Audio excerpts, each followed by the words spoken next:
Yeah, Sudoku's lovely. Yeah. Hello guys and yeah, hello guys and welcome to the excellent conversations episode 3 stream.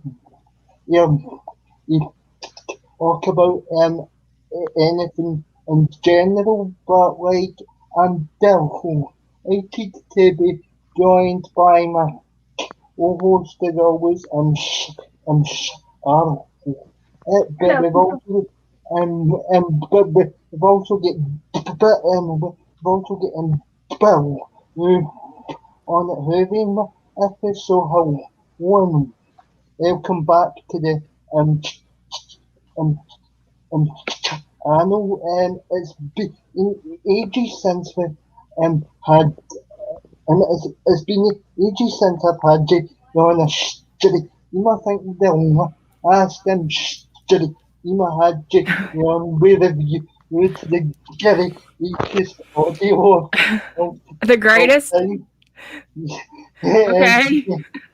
Yeah, And I yeah, remembered that. I never want yeah. to listen to that again, ever. Oh God. You get me? And you get me? And I'm Charlotte. Was the agony? I put myself in Philadelphia. If not stream. Yeah, because you don't just listen to an audio once. You're like a Yeah, perfectionist, so you have to listen to the thing yeah, how many times. Yeah. yeah, And Blue, the messages I got while he was doing prep yeah, for that, I was yeah, like, "Are Oh, you it was. alright today?" Oh, He was yeah, like, "Nope, I've listened to that audio again," and I was. yeah. Jason, what are you listening to? I was like, I have to listen to this because we're doing a stream. He's like, why are you doing this to yourself? You don't look happy at all. And usually when I listen to Big Finish, I actually like, yeah, I'm listening to it, I'm enjoying it. So I'm kind of smiling and I'm kind of like, yeah. you can tell I'm enjoying it. And I was just like, the whole time, it was just so bad. I mean, Yeah, I I didn't just, see his face, but I got plenty of messages, so I was like, "This is agony for Daniel. I can tell." Yeah, I mean, like, I think you would actually enjoy it though, because you're actually into your sort of musical repertoire, so Yeah, but you'd it's enjoy it. that Doctor, and it Yeah, sounds like they don't think of a good reason for them to sing in the first place. yeah, So it he seems decided odd. to It do it. seems like an odd thing because it's just, it seems like part of the first part that you didn't do it. And then all of a sudden it's like, wait, what is this? Like, Yeah, I yeah, just think if they would have started out that way, you would have known what to expect. But it was almost like, well, we're not sure people are going to like this, so we're not going to put it in there till about, I don't know, halfway through. It just seemed like it took a long time to get to that. Not that I was complaining, but they could have just left that out. But I mean, and and yeah, and so like, and yeah, I mean, yeah, it's not very good deal at all. Like the majority of the songs happen in part three. Yeah, the odd deal, so they could have spaced it out a bit more because part three is the hardest to get mm-hmm. right. I think. And that loses me in that part. And I'm Yeah. just like, I'm going to another place in my mind, like just Mm, to. But yeah, I don't mind Colin Baker in some episodes. I don't mind him in the Big Finish. I think Holy Terror is probably one of his best ones that he did. I love that one. I'm sorry, I like the little penguin, Frobisher, yeah. the little penguin. I mean, he's not a penguin. He can change into different things, but I like that Yeah. character. So yeah, I quite enjoyed that one. I mean, I think sometimes like, if the writing is good, you can tolerate him more. But if the Yeah. writing is horrible, it just makes it it makes it him worse. Yeah. Yeah, exactly, because you've got stories like Jubal, he that eventually went on to become Dal. He can series one because Robert Sheeran of stories, and I really do think that there's I really do think there's certain paths us to actually pay attention to from certain emotions. Us, and I think you can kind of tell almost by who's actually writing this story if it'll be any good if that makes sense. Yeah, writers also have styles, don't they? It's like Yeah, it's like me with Moffat. It's love hate. If I were to yeah, describe me and Moffat's writing, this is yeah, not just in Who, because I was a Sherlock fan. So there's certain things Moffat, when he does write, when it's simple, when it's usually yeah, based on something in real life, and he puts a spin on it, he's yeah, brilliant. But you give him too much space to go crazy with a plot, and by the end of it, you just want to like strangle him because you just yeah. like, I no, stop, make it more simple, please. It's like with Sherlock, the ending for Sherlock. Did any of you two watch it? I've I seen don't, bits of it's been so long. I yeah, liked it. I remember, I don't know about the ending because I don't even remember how the yeah, show ended. So apparently it didn't make a big impact on me. Like it just didn't, like it just didn't, to me, it's just like, I remember certain aspects of it that were brilliant, but the ending just like, it's been so long. It's been 4 or 5 years. Yeah, well, the ending was there was a secret evil sister Oh, that he yeah. never knew about, and it was basically like she was almost the master. She could like hypnotize people just by looking at them, and Oh, like she was in some kind of prison and yeah, then, yeah. And and then, then yeah, and then you turned out that she'd killed his friend, but but the parents or her had made Sherlock think it was a dog, and it just got to the end, and you were just like, Moffat, just your crazy levels are going too high again. and didn't she have some kind of sort of affair with Watson? yeah, No, she didn't have an affair. She dressed up and tricked him. Okay. yeah, Yeah, But it's been so yeah, long. I remember the sister part, but I don't remember how it ended. So apparently he didn't do his job in wowing me because I don't remember the ending. it was Um, just yeah, convoluted, like in typical. Oh, that was it. At the end, she got Watson trapped in a well because that's how she killed Sherlock's best friend when he was a kid. So it was like, I'll yeah. kill your current best friend the way I killed your childhood best friend, sort of thing. Yeah, and I do tend to think that he kind of eats himself into or tries to be a bit rude or at times though because he's eventually eventually when he was still showrunner and oh, I could actually see what if I use a writing stuff started to almost immerse himself into on the things and being tied up carry yeah, I mean I'm in Australia to find out what the hybrid series oh, you're talking about the Ishilder me thing. Yeah, that wasn't good on his part. I like Moffat. In fact, sometimes I say I'm a Moffat apologist because I do think he has moments of sheer brilliance. Um, I'm a big fan of The Magician's Apprentice and The Witch's Familiar. I think that's great. Like that to me could have been cinematic, maybe a movie. I thought it was well written, but then he'll throw in things like the hybrid thing, which I think was really a bad idea on his part. I didn't hate Ishilder's character. I thought that was kind of interesting, but again, just it just seemed like it just fell flat. Like there should have been the hybrid should have been like the way he was building it up. Like you were thinking it was going to be something really huge, and it was just, oh, really? Okay, all right. I'm underwhelmed, but um, the the series that really upset me was the Dracula series because I felt Oh, like shit.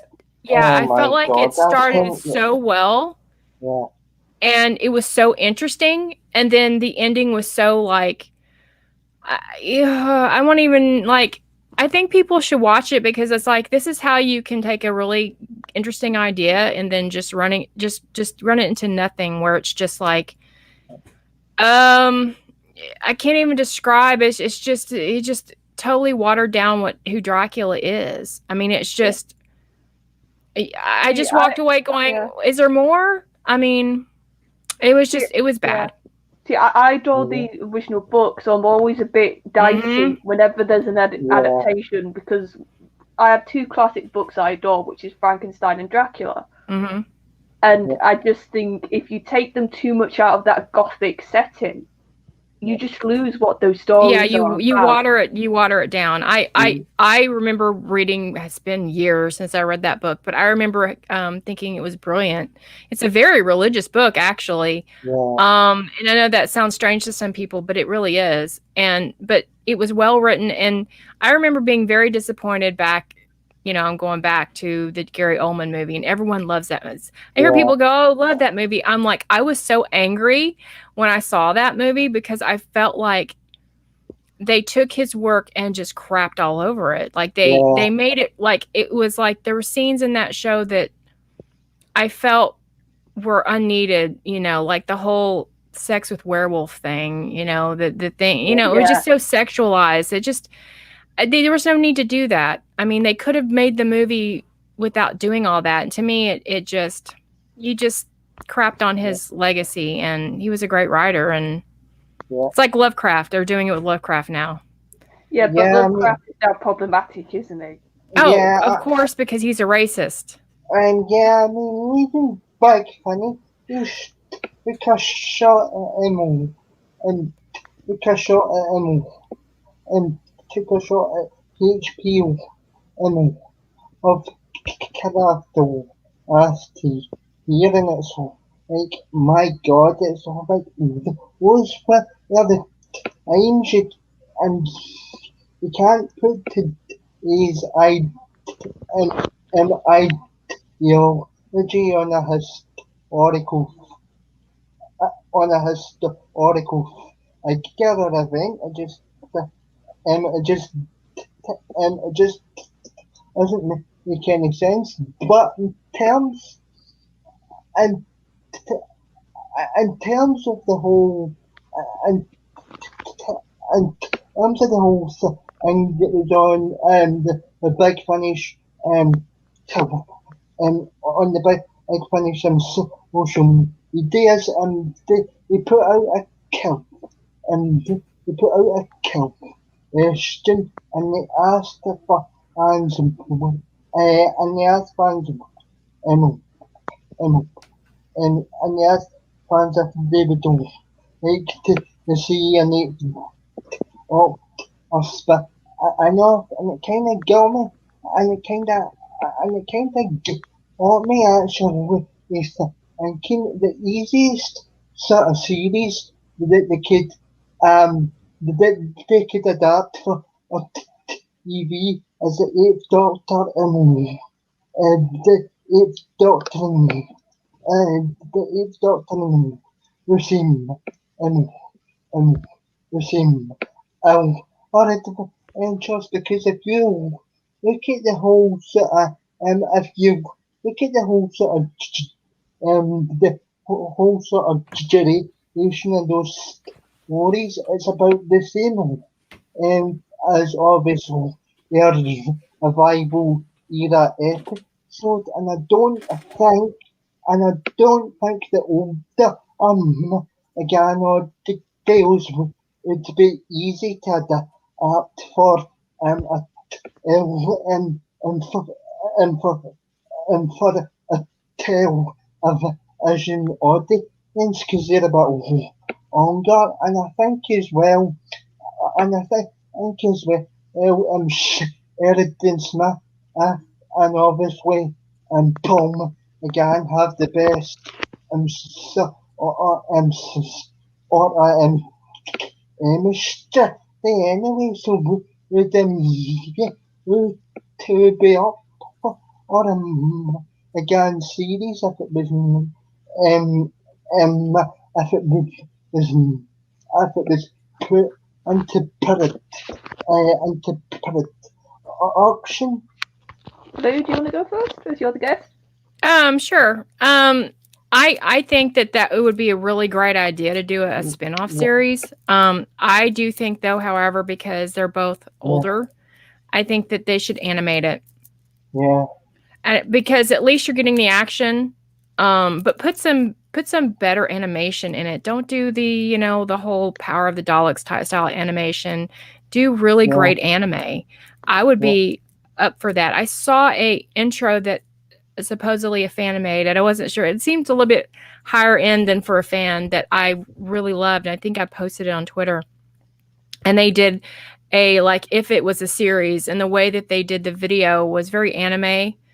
And I would like to see maybe HBO Max do it in animation form, like a 30-minute, even just 30 minutes. I'd be okay with that. Yeah, like personally, I don't like to see Bill. I did a Dow and Yes. yeah, I did a Dow. It's an animation and maybe I'm as losses as well because a lot of people a lot of people seem to forget how awesome and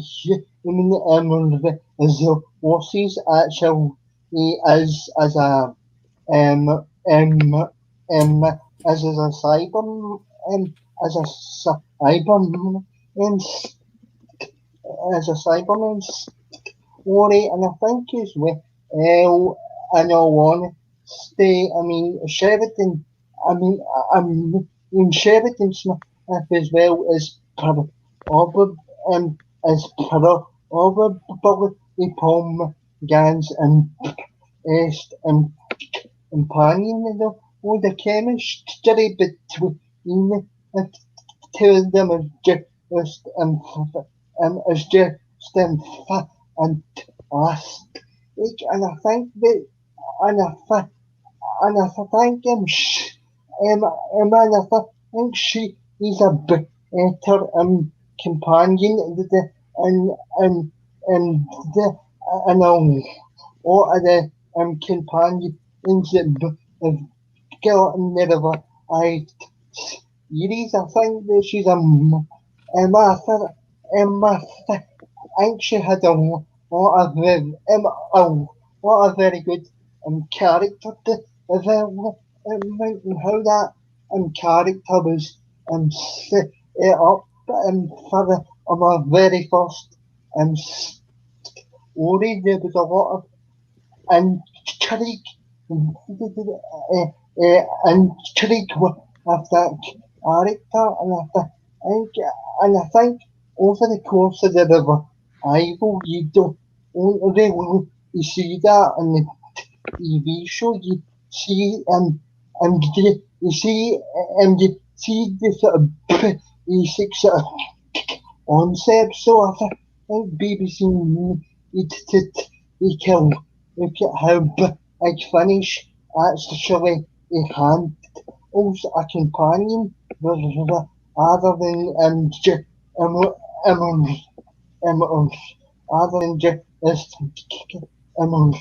other than just give you a standard sort of companion. Mm-hmm. Yeah, no, just to add, I think animated is probably the better for anything Big Finish if they want to do any series. Yeah. Because audio, that's always the advantage that audio has, that you don't have to pay for sets. So you can set it in the most vast, the most sort of over the top settings, because it's all imagination in your head.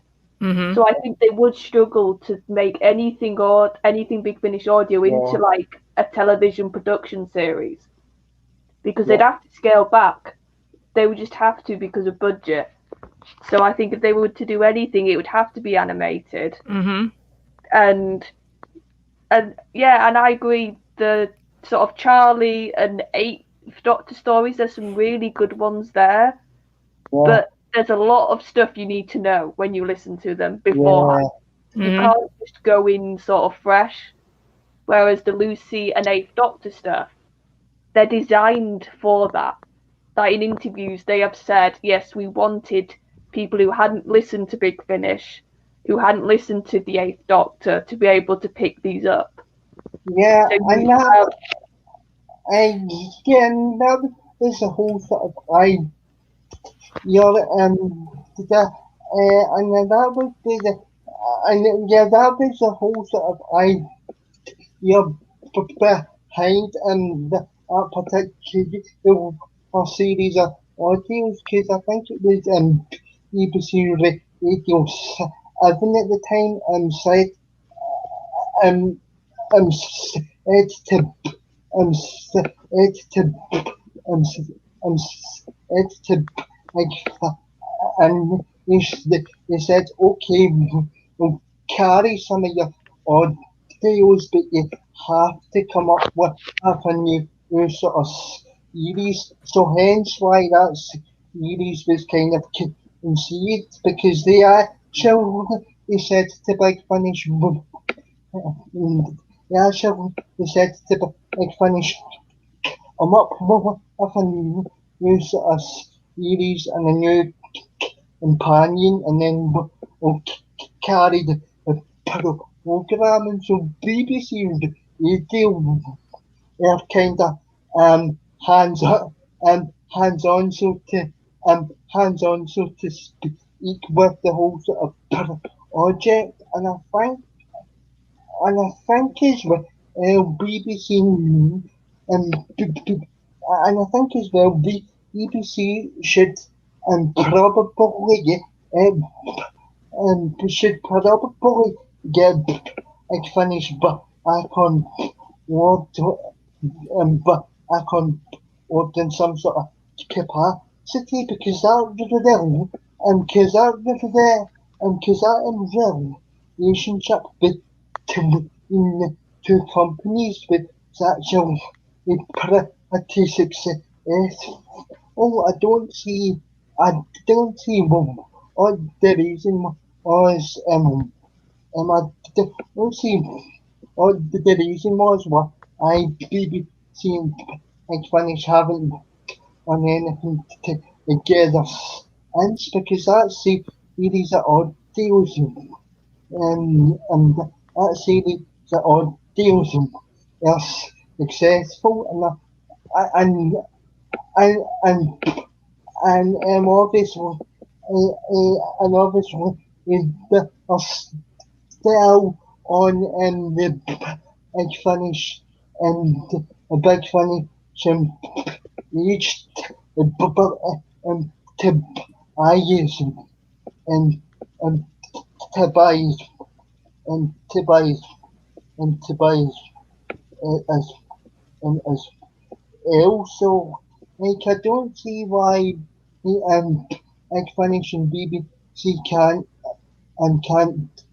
run other and and run other sort of projects together, but it makes sense from a financial aspect.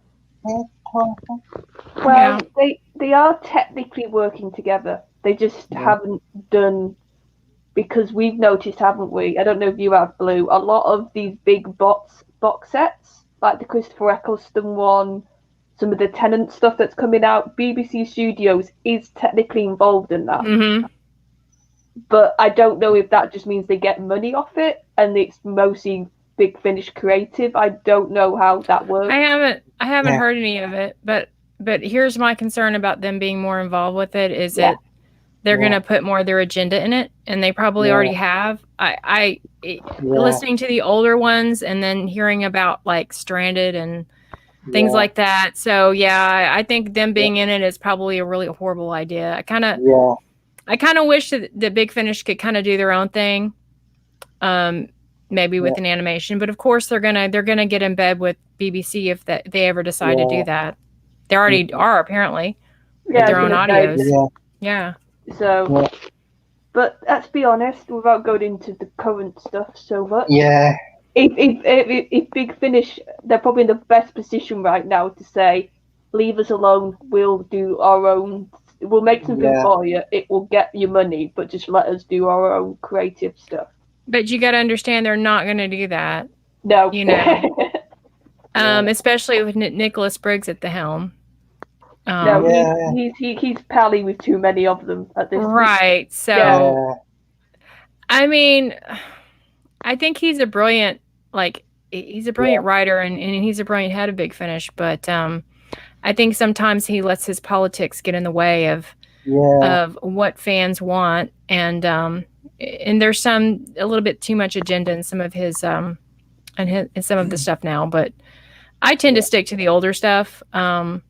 Because that way, you know, I can enjoy it without someone slapping me in the face with some sort of an agenda. Although there is some of that. I have listened to some BBC audios recently, and I've noticed that theirs is much worse than the Big Finish. Yeah. They really What do. you listen to BBC audios then? They are they're on Spotify, are they not? They have their own audios. Like they had the 12 Doctor stories. I think Mallory Blackman wrote a 7th Doctor story. Jesus. And I have to say it wasn't the worst, but it was just kind of boring. It wasn't like anything. It wasn't horrible. It was a Dalek story, and it was okay. But there was some really good ones. The Hartnell one was really well written.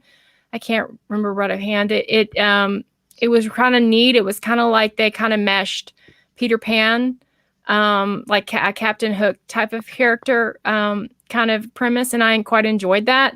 And the 2nd Doctor one I really enjoyed. It had Fraser Hines, and he was doing the voice of Troughton, and it had a very Lovecraft feel. So some of them are really well made, but then they'll still throw in the whole SJW style type of things, you know, racist, you know, they'll throw in a little agenda here and there that's takes you out of the story. And so they are a lot worse, which is a shame because some of the stories are well written. Even the Mallory Blackman one, I have to admit, it wasn't horrible. It wasn't, believe it or not, that was the less one that had the less agenda in it, shockingly. Well, to be fair, her episode was mainly just bland.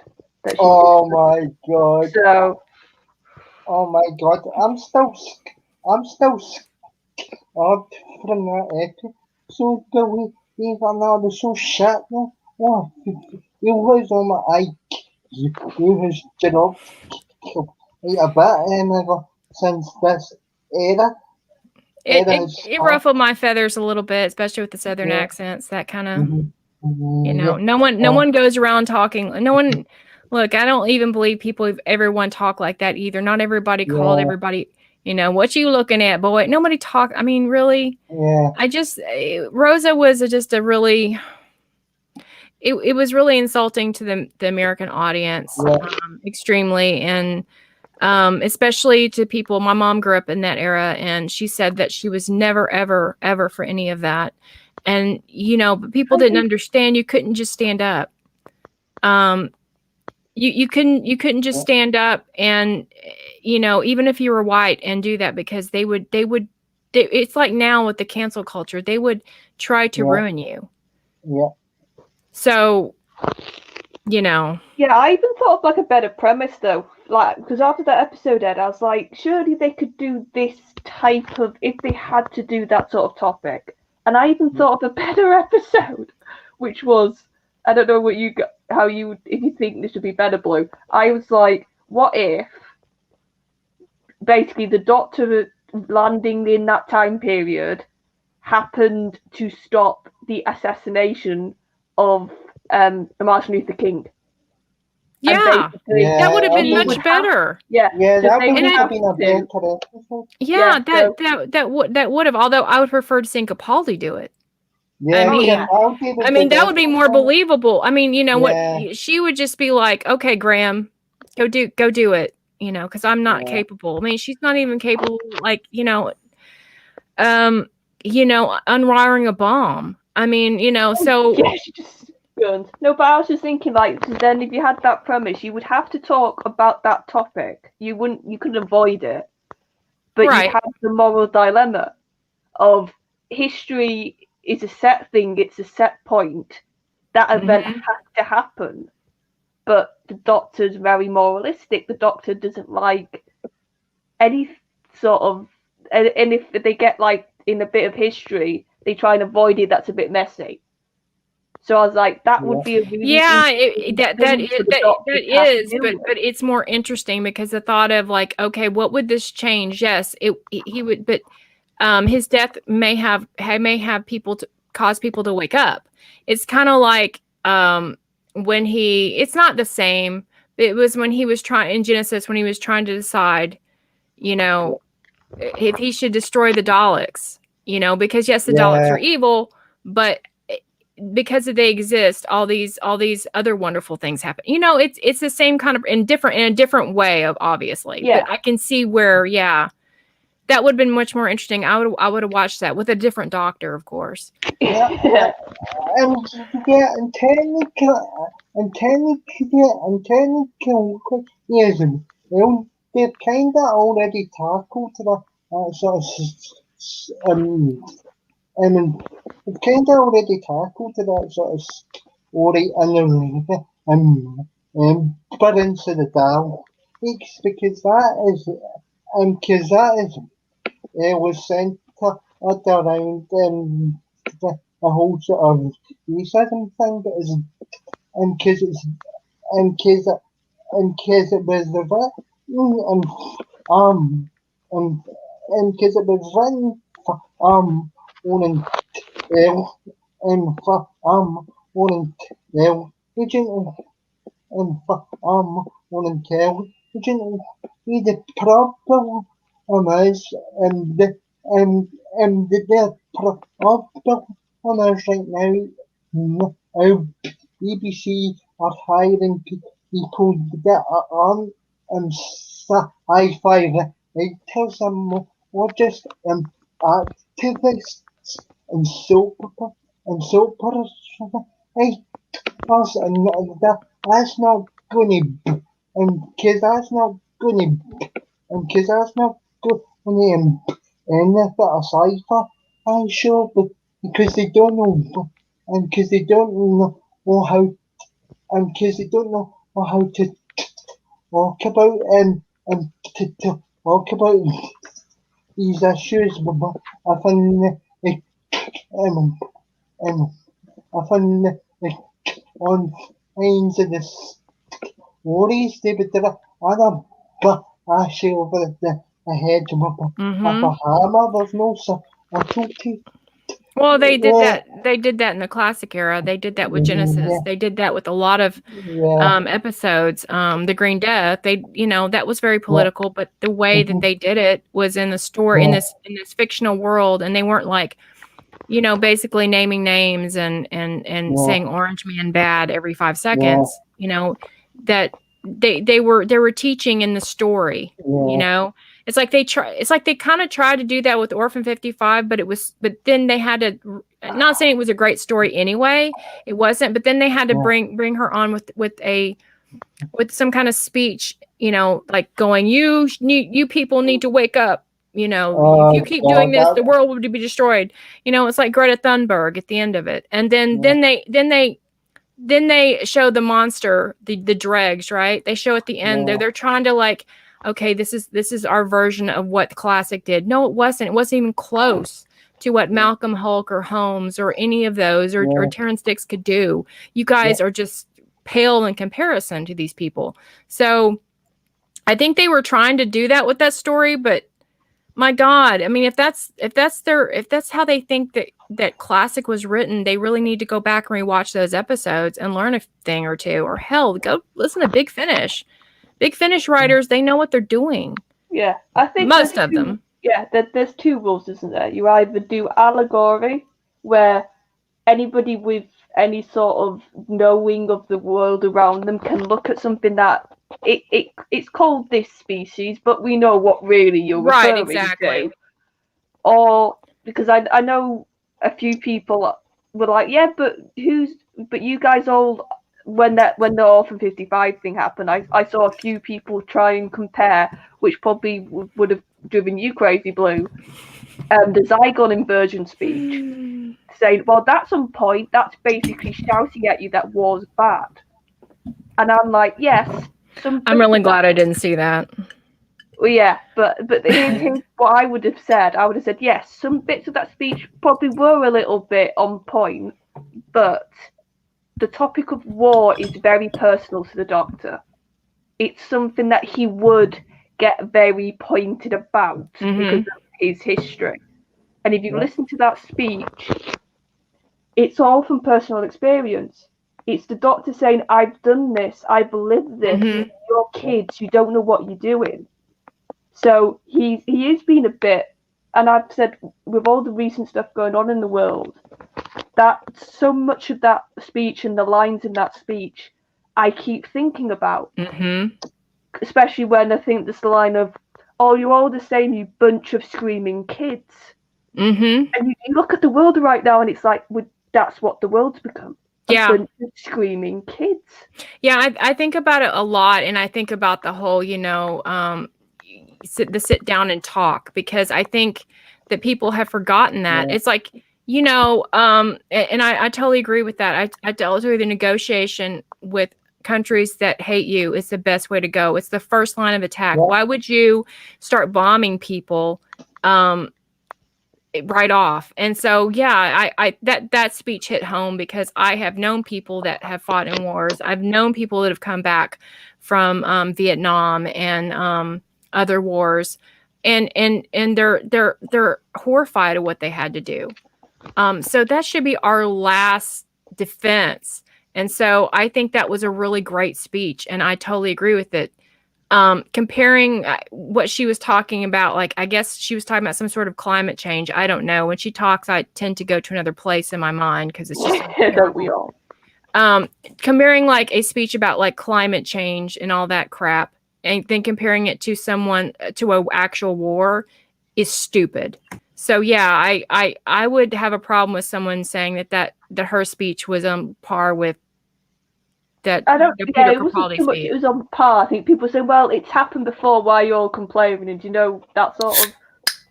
And like, yeah, but the other one was brilliantly acted, and that one was terribly acted and terribly written. So that's a difference.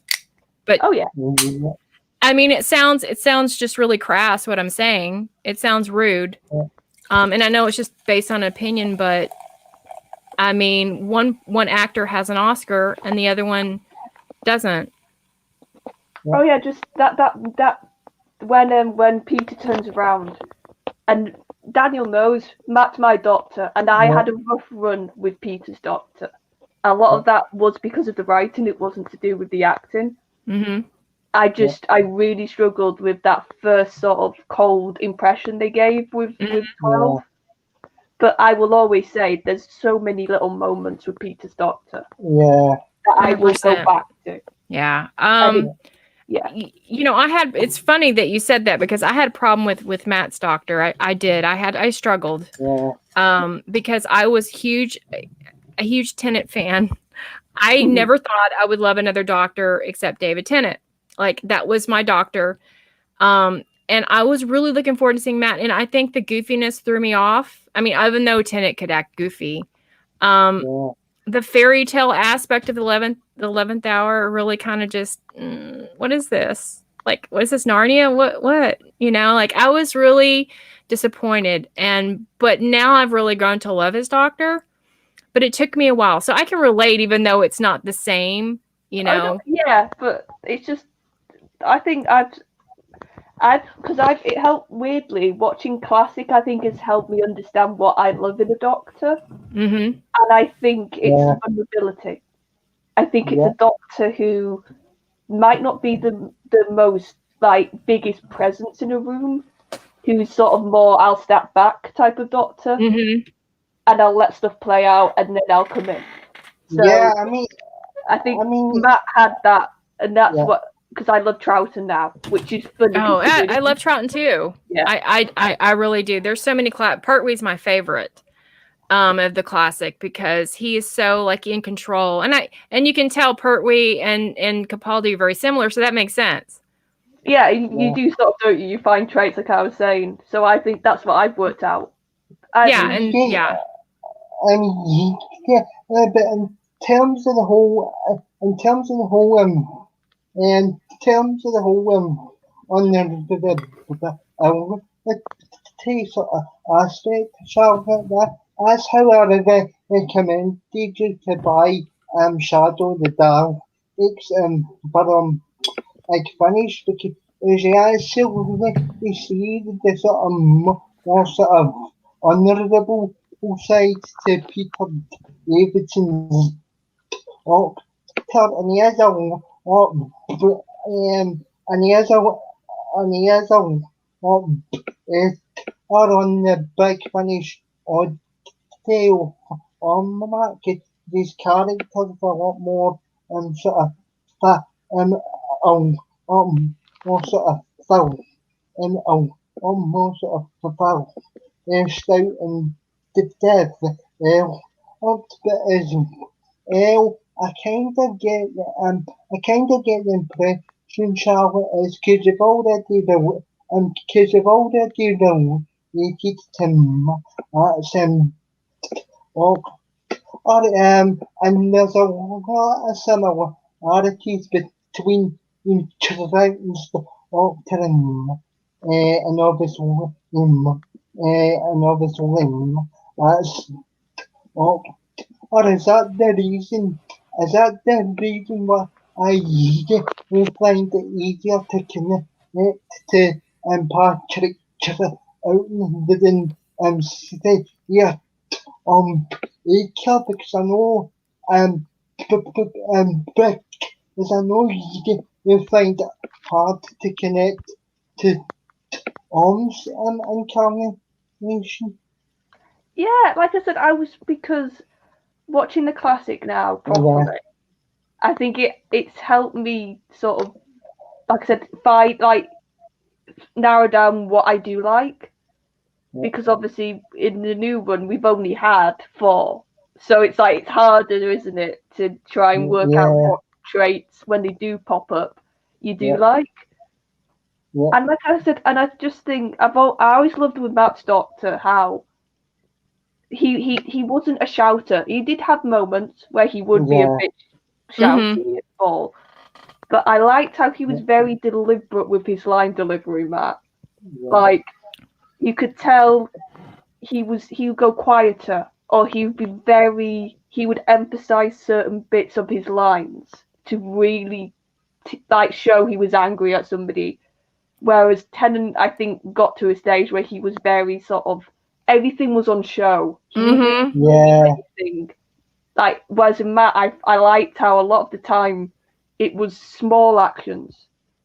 Because I've always I loved him from 11th, but the moment that I zeroed in on Matt, and then I would like this Troughton, is when he's strapped into the Pandorica in series 5 finale, and he just looks at Amy, and there's not a single word, but you can see that's and I saw it was I've said this, it's like he literally aged like thousands of years without any makeup, just in the eyes. So I was like, I've not seen that in a Doctor. Obviously, you saw the age in Eccleston and Tennant, but it was a different type of age. And then watching Troughton now, I can see a lot of that sort of the way he delivers lines. It's playful, it's timid at times, but it can be very cutting. That sort of thing that I think Matt saw in him as well, and he brought into his Doctor. You know what? When I first watched Smith, I hadn't watched any classic, but actually going back and watching the classic and getting into Troughton has helped me actually really appreciate Smith's Doctor. Because then I understood what he was doing. Like I didn't understand any of why he was doing it. That's why I think it's important to watch it all, so that you can understand each Doctor. Because people that are prepared, like obviously Matt Smith prepared, go back and watch and take things from other Doctors. And I think when you see the whole picture of it, then it all makes sense. I'm like, oh, okay. Now I understand what he was doing, why he was acting that way. It makes sense now. And so no, he will never be my favorite. But I get chills sometimes watching certain scenes, like the scene you were talking about. That was a great scene. And there's episodes of Smith that I absolutely adore. the Vincent and the Doctor episode. My God, it was just that whole. I don't even like talking about it. I'll start crying. Yeah. Well, I think that's a brilliant episode. With that, it's the whole life's a pile of good things and bad things. Yeah. And I think sometimes we all get caught up that we love a good doctor speech, but sometimes it's the more smaller moments, isn't it? So another moment I adore with Matt is when he's waiting for the crack to catch up with him, and he does war stories in the end. And he has great lines. Sleeping Amy, like a little girl, so it's almost like he's telling a bedtime story. And it's the way Matt delivers it. And it's like, that's not a big, grand, look at me, I'm the Doctor moment. No, those are those quiet moments. And actually, he had some great lines. And of course, that was obviously the writers, but it's also the actor who delivers them. I mean, if you don't have it, you could, I mean, can you imagine, and I don't even want to bring her up because I try not to talk about her, but can you imagine her trying to say that? Oh my God. My rule is, if you can imagine any other doctor saying those same lines and you still get chills, then they're the doctor. If someone can't say that line, but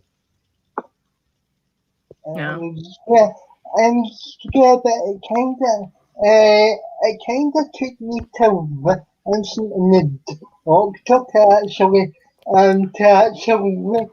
appreciate that Smith's Doctor, because up until that episode, I'm like, who in the hell was this idiot? It's a chin. And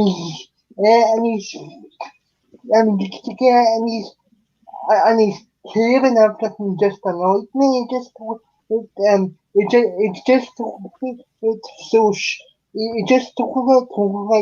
so so stupid. I still love you, Daniel. It's okay. I still love you. You know, for me, like I said, I think it had such a different feel than the RTD era. It threw me like it just. I'm like, what am I? You know what? And we got an intro, and I heard that in the UK they didn't, where they explained it was Amy narrating it, and you know, and it was just like this whole little thing, and it seemed like to me like, what is this? Like, this doesn't feel like Doctor Who to me. She was narrating, you know, my name is Amy, and you know. It was a little trailer they played. Every time, and it was just it just sounded annoying to me. It seemed like, wait a minute, this seems like a completely different show. And I think had it not been for that, I think I might have felt differently. Watching the 11th hour now, I don't get the same annoyance. And I'm not sure if it's because I watched Troughton and then like, okay, I know what you're trying to do now. Like, yeah, sometimes you do annoy me, but every doctor annoys me to a certain level. David Tennant annoys me now sometimes when he says some things. You know. And it's like she's kind of into the whole sort of aspect to the Doctor. Now I've mentioned as to Charlotte on stream. The sort of eccentric sort of happy going. And the sort of eccentric, happy-going, side to the his character has been tainted, and I think when the Doctor acts, and I think when I see a Doctor acting, when I see a Doctor acting, like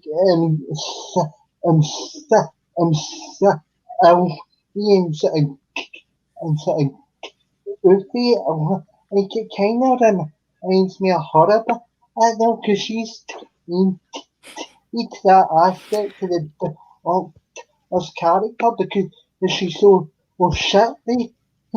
Well, I think there's that goofy side that, you know, Jason sees me like, oh God, we're watching him. Like, he doesn't like David Tennant because he doesn't like that goofiness.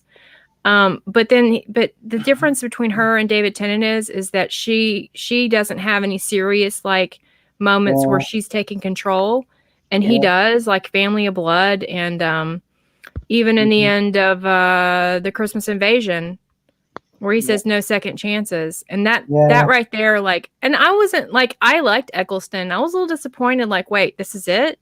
And I mean, even though I loved David Tennant, I was like, oh, okay. And then, like, I was watching him in it, and I was like, I like him in other things. I'm not sure if I'm going to like him as a doctor, but when he said that line, no second chances, that was it. Yeah. And so, I was going to say another quick one from me is school reunion. Sorry. Yeah. It's a moment that's forgotten because of all this, obviously, the Sarah Jane stuff, but when he's in the swimming pool and he's facing off against Anthony Head's character, and I love the line because it's such a simple line, and I think this is what I do love about Who, when it just has simple stuff like this. And he just goes, I used to have so much mercy. And the way Tennant delivers that. Yeah. It's a proper, you don't want to mess with He's him. like, okay, now shit's getting real. That's that's what you want to see. That's what fans wait for. You want the doctor to be in control. He's the man that stops the monsters. And that's what you want. Because yes, you want him to be kind of a pacifist to a certain degree. But then you still want that moment where he punches the racist out. And I know people don't like that scene with Capaldi punching the guy out, but I thought it was great. I love that scene because that guy truly was a racist. Again, that kind of make me that kind of makes me that kind of make me smile afterwards, well, because that's how he handles things over here and and if you passes and if you pass off each person will go only only get that sort of honesty, so I kind of enjoyed, that as well. I liked it because it was all the things he was telling Bill beforehand. That's what's so funny about it. He was saying, "Look, let me do all the talking. Don't calm. Make sure you calm yourself. Don't get. He's trying to get her to where she doesn't lose it, right? And he's the one that loses it. Yeah, and it was also a bit of a redeeming moment because I think this was before that moment in the episode when she brings up death and how he's so like offhand about it, and I can't remember Capaldi's exact line, but he's like, if I start counting, I wouldn't get the job. I would get distracted. Yeah, it was something like that. Yeah, I couldn't quite remember. And then she's horrified, and that's brilliant acting off Bill Mackey. She's absolutely horrified at him at that moment. So it's a lovely thing to sort of see. She's almost seen the worst of him and the best of him in one episode. Yeah. See, I kind of hoped that Pearl Mackey would have gotten a bit better scared. Because I really do, because I really do enjoy her as an actress. But I think, and it's a reason, like she has done, she's out. And it's like, okay, because we know. 2 minutes. It's like, for God's sake, Captain Jack exists in this universe. You're right. You're not that. I think it would have been funny. I think it would have been funny if he'd have said that, Charlotte. Yeah. What, do you think you're special? Yeah, like Captain Jack exists in this universe. Don't you think I've heard of you people? Like, you have to keep telling me every 5 minutes? I know. I think there was a kind of where he did kind of say something to that effect. Not really about Captain Jack, but it was like something like a smackdown about that a little bit. I don't remember what episode it was, but it was just very slight, but like I caught it. But Well, that was early, wasn't it? He was very good at sort of yeah, slightly. sarcasm. Yeah. yeah, and I would actually have, and I would actually have relatives in how Peter Capaldi would actually he sort of ounce off a on Ireland. I would Oh, that would have been interesting. yeah, but actually well, and yeah, but off to see was to was to an episode an episode together of each other. If anything can like and each comes a kind of off the string only do a story of them Captain Jack I can help the actor and pay me and pay me accordingly and pay me accordingly. Please, because I think that would be a good idea. Though if they were to do that, and I think BBC actually, and I think BBC actually,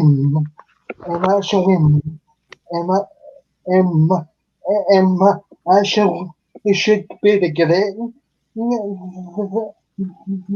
that they never pursued that. That's a story because I would often apologies apologies and reaction to action. Though I think that would be an interesting and interesting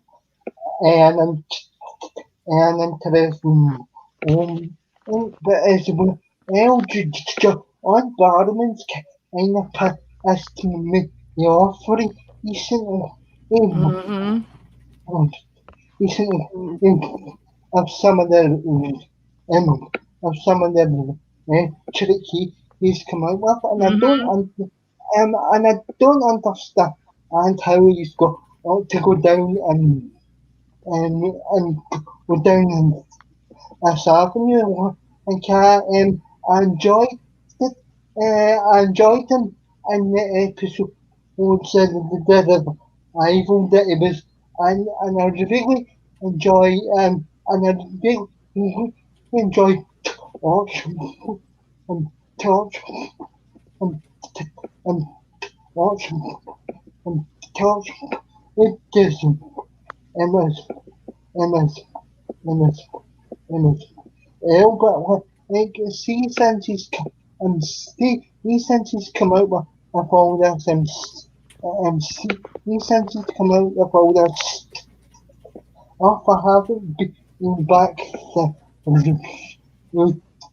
watching the demos recently because it just kinda puts me off and seeing these posts about that sort of thing. And I know man, I know Charles is this name on this issue. What do you think Bill? Um um um so what do you think Bill? What do you think Bill? With the same opinion as us because I'm starting to get a bit not the John Barman's on Barman's trick myself and I used to be a big on Barman fan, as you know. Yeah, Yeah. he just apparently he wants the doctor to be transgender now. I'm just like I don't know. I don't understand like why he thinks that's a great idea. I mean, being a fan, you would think, but again, I think he puts his political agendas ahead of what makes sense and what's the right thing for the show. I think RTD saying things like only gay people should be playing gay characters. Okay, that annoyed me as well. so basically you're saying is So if you got a gay actor to play Doctor Who, that's not going to be allowed, right? Because that's fair. So a gay man shouldn't be able to play the Doctor, but unless they're going to make the Doctor, you know, pansexual or whatever, which is probably what they're going to do. Oh God. But yeah, there's a lot of things that these people are saying that really rub me. John Barrowman, I like him. I don't agree with his politics. I have nothing against how he wants to live his life, whatever. It doesn't bother me. But when you start putting your political affiliations in a show that is for pure escapism, that people don't want to hear, people don't care about who you sleep with. People don't care about who the doctor sleeps with. People don't care about that. Why is this why is it all about sex all the time? Yeah, I mean, yes, but just sort of one interesting sort just one interesting sort of story. We don't actually we don't actually want want to hear about a person's politics. Just give us a with them story times joining fans of what is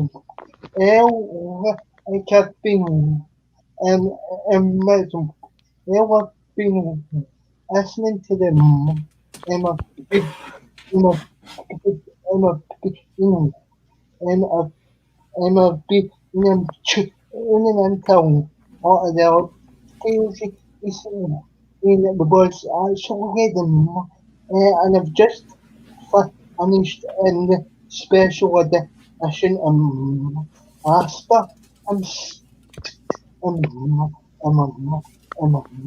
Asta story and it's a and it's a really with story and there's you get you get still and you get and you get and you get still all together and as as appearing and this story and it just actually it reminds me and how it just reminds me how fortunate how how fortunate I am as a fan and to that show to to have actually heard to to actually have heard like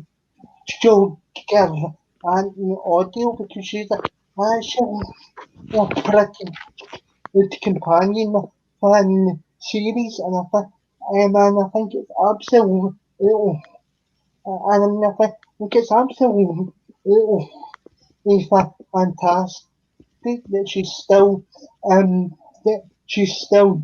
doing the odd news as well and kicking and kicking and comes and comes crosses of the as a we sort of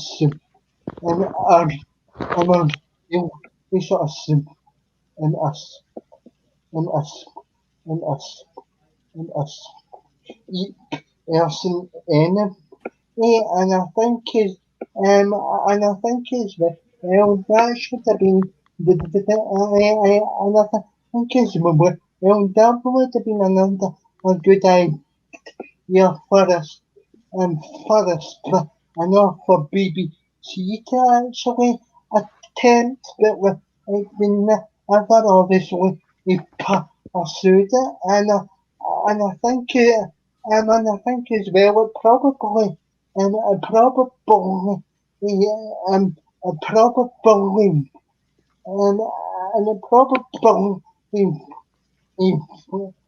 and I probably tune into this yet the BBC have no interest or they find that um what the fans are actually asking looking for anymore. It's and I think as well, it's kind of a miracle that we kind of got this this era they say the Jane adventures as well because that is and because that is was probably my favorite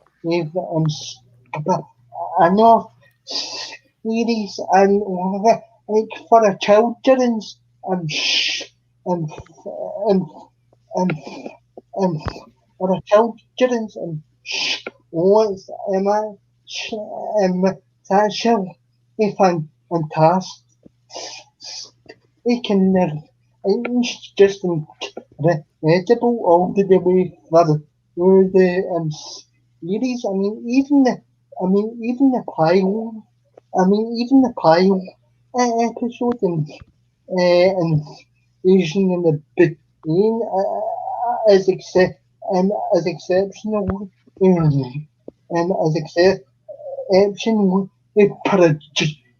produced, and I really thank people that haven't seen Sarah Jane Adventures should actually attempt to give it take give it a shot because as I would suggest it's to obviously ourselves to actually and to actually and and actually and actually and and actually of that series of because I think with them series and I think as well it was such a shame how that's and how that series had to end because it and because it and because it and because it and because it and because it got onto this age that was absolutely and it was absolutely fantastic. We can only cast members um, you know, enjoyable. When we could tell that they were enjoying being part of this series, and you don't get that, and you don't get that as era. Also, encourage people to check out the Sarah Jane Adventures if you haven't seen the series because it's a good series. Yeah, and I think the thing that I remember always being very impressed with, because it's been years since I've watched it, is how much they created a proper family. Like with Sarah Jane and obviously her Luke, who was her son in the show, but even the other kids. Like it properly felt like she was the mum to all those kids. Yeah. And that's the sort of and that's something you would never get in the main show because of this Doctor and Companion setup. It's completely different. Yeah. But in this one, it was like it's sort of set in a very smaller area. Because they were kids, she felt very responsible for them. She was very sort of worried and caring about them. Like you had the fun thing of obviously the kids' parents not knowing the alien stuff, so them trying to like hide it from their parents. Yeah. So it was quite an interesting setup, and I think that's why that worked so well. That series, it was an RTD. He can do families. He gave it to Tyler's. He can do that setup very well. Right. So he used what he could do and sort of went with it, didn't he? I prefer it over Torchwood for that reason. Because it's a show you can sit down with your kids and watch it.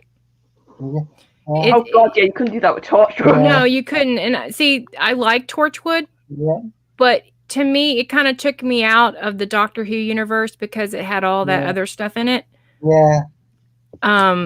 It was, to me, it was a little over the top with the violence and the sex and everything. I would have preferred it to be much more in the vein of Doctor Who, a little bit more. But but still a great. A lot of the episodes are good, not the ones that Chibnall writes. Oh, But Jesus. I do enjoy an episode or two of that. I think it was definitely entertaining, but I do prefer Sarah Jane Adventures only because I have a soft spot. I do have a soft spot for Sarah Jane. Oh, how much did you cry when they did that farewell Sarah Jane thing? Oh, yeah, it was really. That is an absolute yes, because I remember, because I remember, because I remember, telling you both about it. It's thing is, well, I was just a control, and I was just a control, eating up a trainer, but as but to be honest, East Metal Metal and Yale East Eastern Leader Jane and be father on into the as era because I'll tell you when he passed me the offer a day had had had he asked him either Jane and just the out of character. So He wouldn't have gotten saying, away with it, mate. I think that I don't think he would have got away with it. yeah, but in a sense, I'm kind of in a sense, I'm kind of girl. I'd yes, off because any can't actually because any can't actually and character not that and it be and it and I had and it have been and just been as the off of that happened because that was kind of the reason I asked them for on the pilot episode of the Sarah Jane Adventures because I enjoyed it in this because I enjoyed them in this in the episode so so I connected to that character and then and Sarah Jane Adventures stuff because that's because that's I respect got a lot and get a lot get a lot on for as a person even and obviously the character I say Jane but like the other cast members are really really when it was perfect on cast Well, she's doing loads, isn't she? The actress who was Rani. Yeah, I mean she's in quite a few. I've seen her in a few things pop up, and I'm like, oh, it's Rani every time I see her. Yeah, I think her speech at the farewell was the best one. Yeah, because that's the best way to look at it because she's somewhere in the universe, flying around with the Doctor. Yeah, like, and to be honest, if you see that show, and to be honest, if you see that show, my favorite character as actually my favorite character out there. Instead of I know Bill, who can to kill age and character, and to a certain extent, I did connect to his character because his story in season to the Erica episode, I identified because I can relate to that sort of I can relate to that sort of story, but again, though, and he's there and stuff, I've handled them those situations perfectly. To be honest. Yeah, and it's what always impresses me because I know Blue. Did you also with the lockdowns? Because I said it was the Sarah Jane one that I really liked, and the Novice Haim story that Russell wrote as well, which is Oh yeah, the animated one. Yeah, the animated one.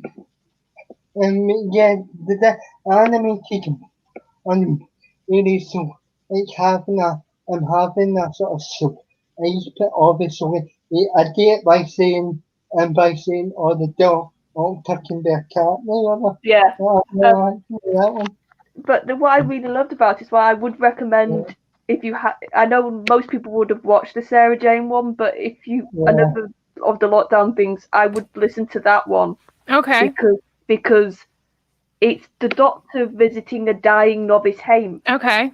So a lot of it's spiritual. It's talking about the end of life and reflecting on that, and yeah, obviously she's coming to the end of hers. And yeah, it's Russell's very much, which is odd because he's not religious. But I find when he does yeah, talk about Yeah. religion, he's so impactful, which is amazing considering he's got on record he's not Yeah, believed he's and he's not. never No. been that way inclined, but maybe it's just he can tap into the idea of a soul very well.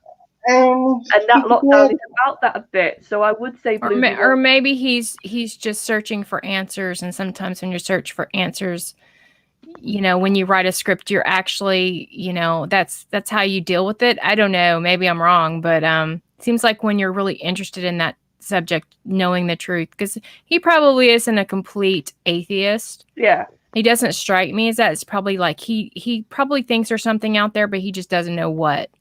yeah. Yeah, that's sort of how I am, to be honest. But Yeah, also, but I would say Blue, listen to that one if you can. Okay, I'll um, check that out. Definitely. I um, love that character too. um, but also, and but also like he they he actually understands society and how it operates as well, and you can see that transfer and his character did, and you can see that transfer and his character development because his as in his because his series are actually about the characters. I find a lot or and I think as well that is his emphasis character and how you film and how you sort of fulfill and how you sort of film and how you sort of fulfill ish out characters. It is, I think, even office emphasis more sort of complicated sort of arcs is more or has um, um or has as opposed to characters. But I think as well that's how and I think as well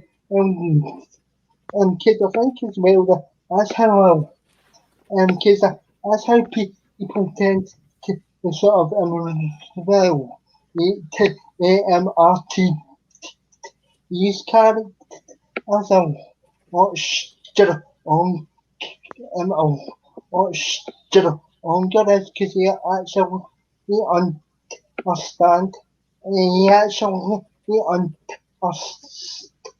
how society operates. No, Yeah, I was going to say Blue, as somebody who, because obviously me and Daniel, we started with Russell, yeah, and I've heard some people who were more classic people sort of say they don't like how much Russell made it a bit down to earth and a lot of family stuff and a lot of that sort of stuff came in. How did you feel? When I first watched it, I liked it a lot. I still like it. I just think that now that I've seen classic, I prefer classic because it is less, it's just more focused on the doctor. And I think RTD kind of made it focused on the companions and their family more, which I'm okay with. I think as long as you're doing it and it's entertaining and the characters are actually characters like Jackie, that's good. But now it's like it's too much that way, if you know what I mean. Like now it's almost like, okay, now we're in EastEnders territory. So I think he did a good mix. I think there's some brilliant stories in there. It didn't bother me, like the whole Rose romantic thing didn't bother me at the time that I watched it. I thought it was endearing. But the more I watched it, the more it kind of annoyed me, and the more I saw classic, it annoyed me. And I'm not sure if that's the reason why I don't look at it the same way, but I still enjoy it. It's just a different type of. I go in it differently. Sometimes I wish I didn't know all the things I know, so I could just sit down and just not critique every little thing about New Who that I do. Because now that I've seen the classic, I find myself going, oh, now I understand why people might have been upset, irritated at that. Because I've seen the bigger picture, but it is two different shows. It really isn't. It doesn't flow as well as it could, but it's still as close as you're gonna get. I think he did a great job with doing his research and, of course, being a fan. Meshing the two. I mean, I don't think anyone else could have done a better job. But would I like less family? As long as it's not too much, I'm fine with it. But if it comes to the point where like we're having sit down talks and talking about our feelings to the point where it becomes a soap opera, then you need to step back and go, are we doing a science fiction show, or are we doing Emmerdale or Coronation Street or one of those others? So I think it just all depends, like where you're at. Like I started with New, and then went backwards, which is a kind of a weird thing to do, I guess. Right now. But the more you watch classic, when you see New Who again, you're gonna start critiquing it more. So just be prepared for that. You really will. It's and I wish I like I have to tell myself, okay, take a step back. Just enjoy it for what it is. It's not classic Who. It's never going to be classic Who. And if you go in with that, you'll forgive a lot. Like I think I got really snooty about it at some point. Like, oh, okay, they're gonna do this now. Like this is, this makes no sense. This doesn't match. When you do that, you'll drive yourself crazy. So I try to go in with thinking, okay, it's all because of plot. Just enjoy it for what it is. Don't try to like analyze it to death where because it got to a point where I wasn't enjoying it anymore. Well, it's good that you managed to get yourself back to enjoy it. Then. I mean,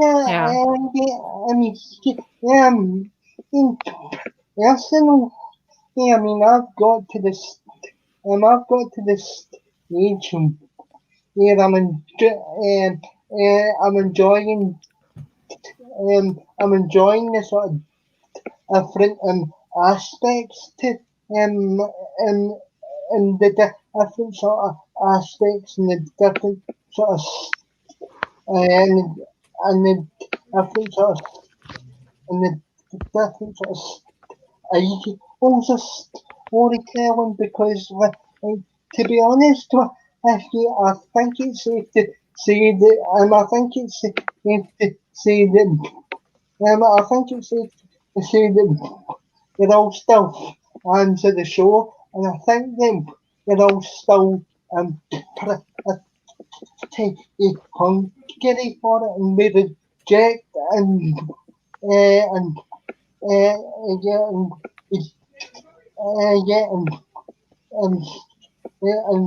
we kind of reject everything everything that's been on the BBC recently.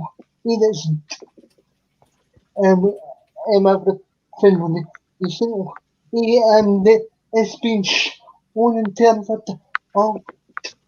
and I just think that I'm just Western today I'm just Western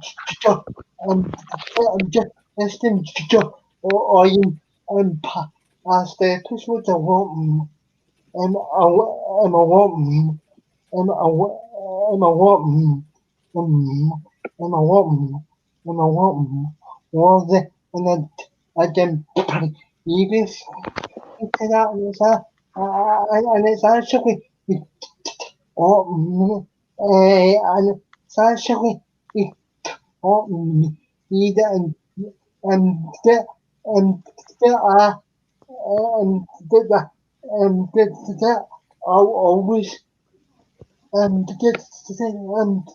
I'll always have and that and that I'll always have the or take those in the past episodes of the show and it's me enjoy it a lot it's me enjoy it a lot yeah. Because I reckon just cause I reckon just cause I can just sort of reject and other shit no because it's not Mm-hmm.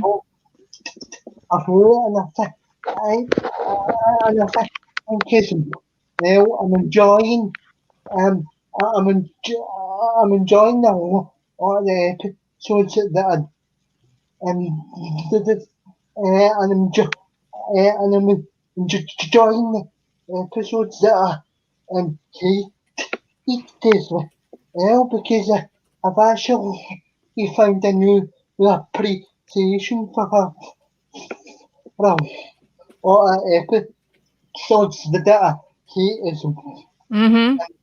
that I hate so You'll do that. and You really will. You'll find yourself going, wow, this creature from the pit isn't so bad. Yeah, you'll start doing that. Yeah, I think for me, it's not so much of an episode thing. It's made me appreciate the Doctor almost because it's like you don't know. It's sort of that thing of you don't know what you have until it's gone. Like because there's lots of different aspects to this show, but for me, the Doctor's always going to be the bit I go back to. Mm-hmm. And I think not having that for so many for now the last run we've had, it's made me just really just realize like whatever that character comes back in whatever form, I will always watch. And it's just really made me go and also it's made me sort of know what I love about the character. Because when you see it turned on its head, you go, right, now I know exactly why I used to like because I don't know what you're like, Blue, but I can get stupidly connected to like TV characters or book characters. Oh yes. And it's like, Oh yes. you get that, isn't it? It's so hard to explain to other people, and they're like, yeah, but it's not real. They don't get it. Like the thing is that, and I've told people this, like there was times when I was just stressed at work and I'd be like, you know what? I'm going to make a mental health day. I'm going to take half a day. And I would tell them literally that I had a doctor's appointment. Yeah. And you know what I would go do? I would go home and watch Doctor Who. I had a doctor's appointment. That was my doctor. And whoever I wanted to watch to make me, whether it be Tom Baker, John Pertwee, Peter Capaldi, any of them, right? Whatever, to make me feel better. Because it's a fictional character, but if it gives you happiness, I don't feel like you're hurting anybody. I feel like if Doctor Who, the word doctor, it's very healing. It makes you happy. It makes you feel good. And it's this character.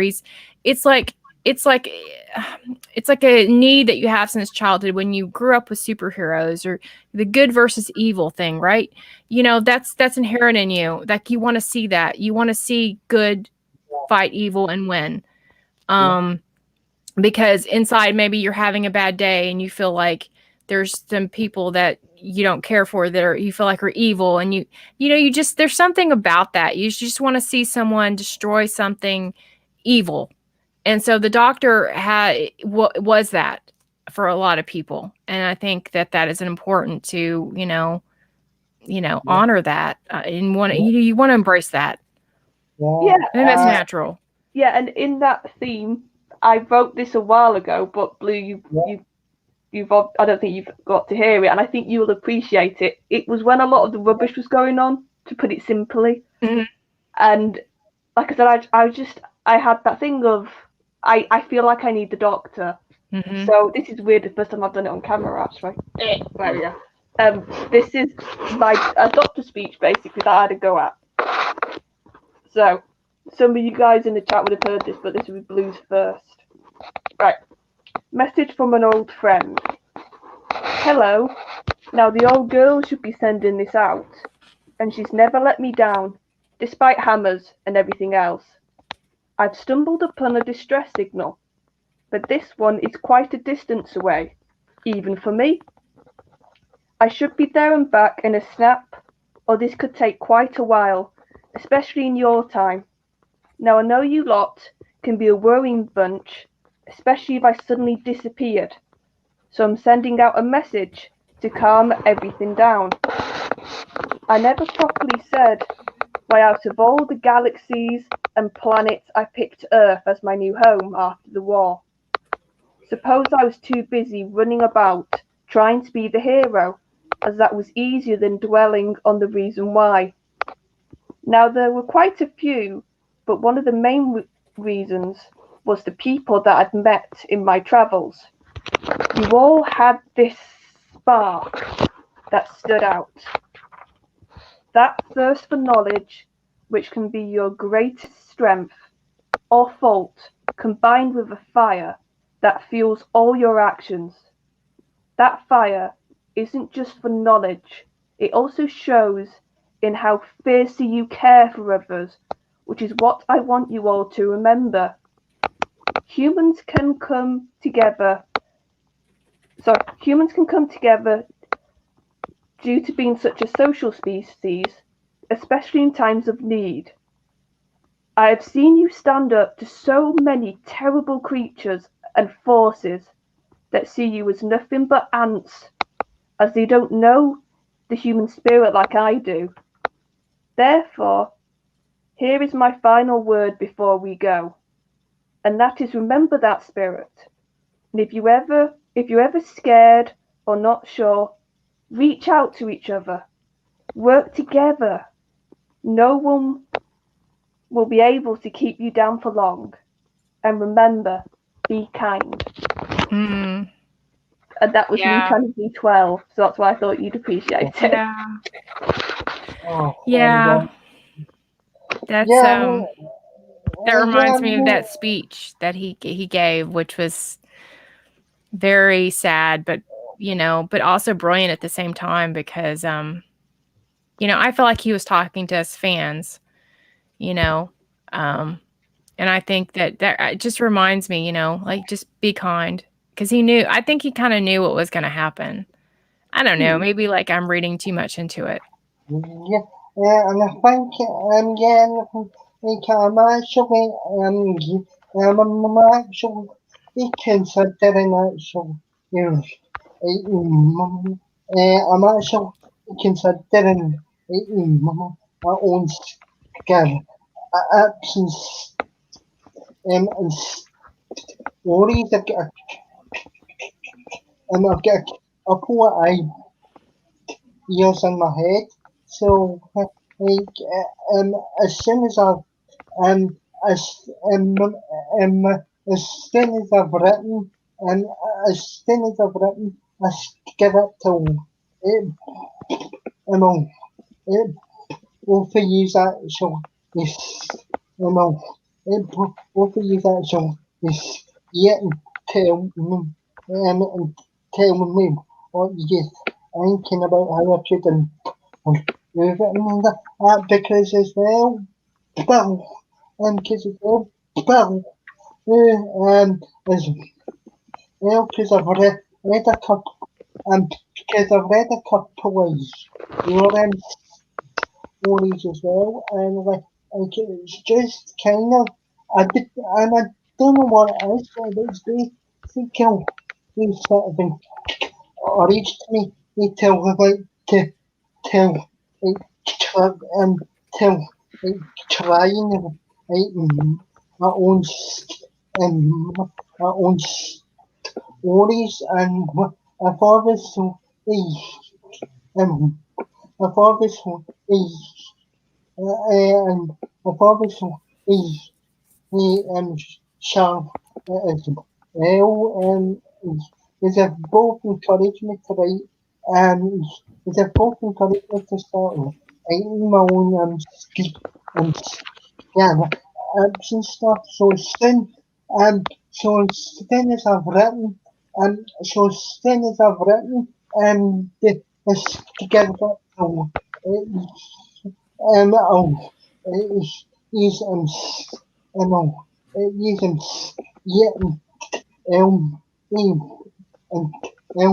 and how I can improve it because I've not really written anything but also so I can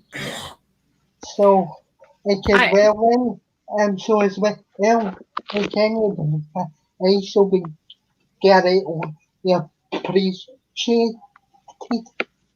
Yeah, I think one good positive thing about all of this going on with the show is that it's actually brought out the creativity in so many people, like Charlotte and yourself. And I mean, I've written a few things. I need to get back into it, but I just haven't had the time. I think that's a great thing. I think in the wilderness years, between McCoy, I think there's a lot of that going on. So I think this is a resurgence of that.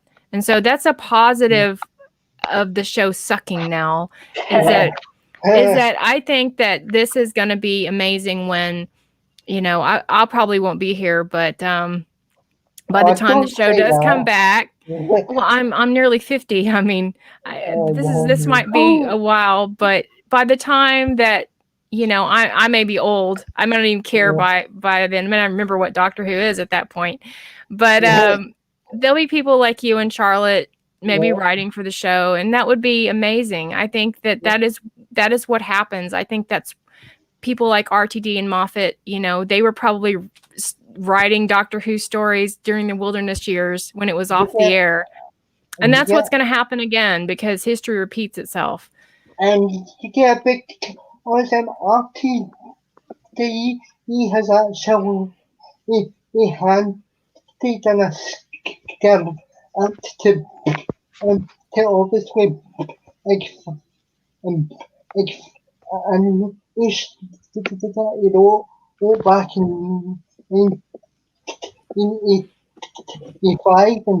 85 and I finished around the and he's around the process about up to it.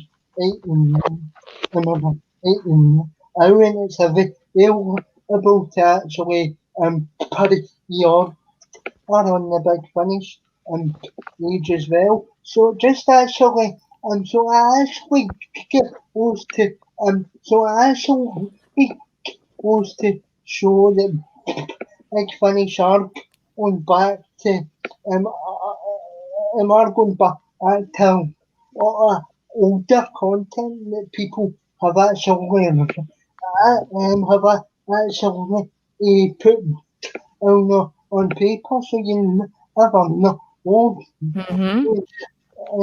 you never know. Myself and Charles could ultimately end up on. Wouldn't that be something? So Charlotte, that was brilliant.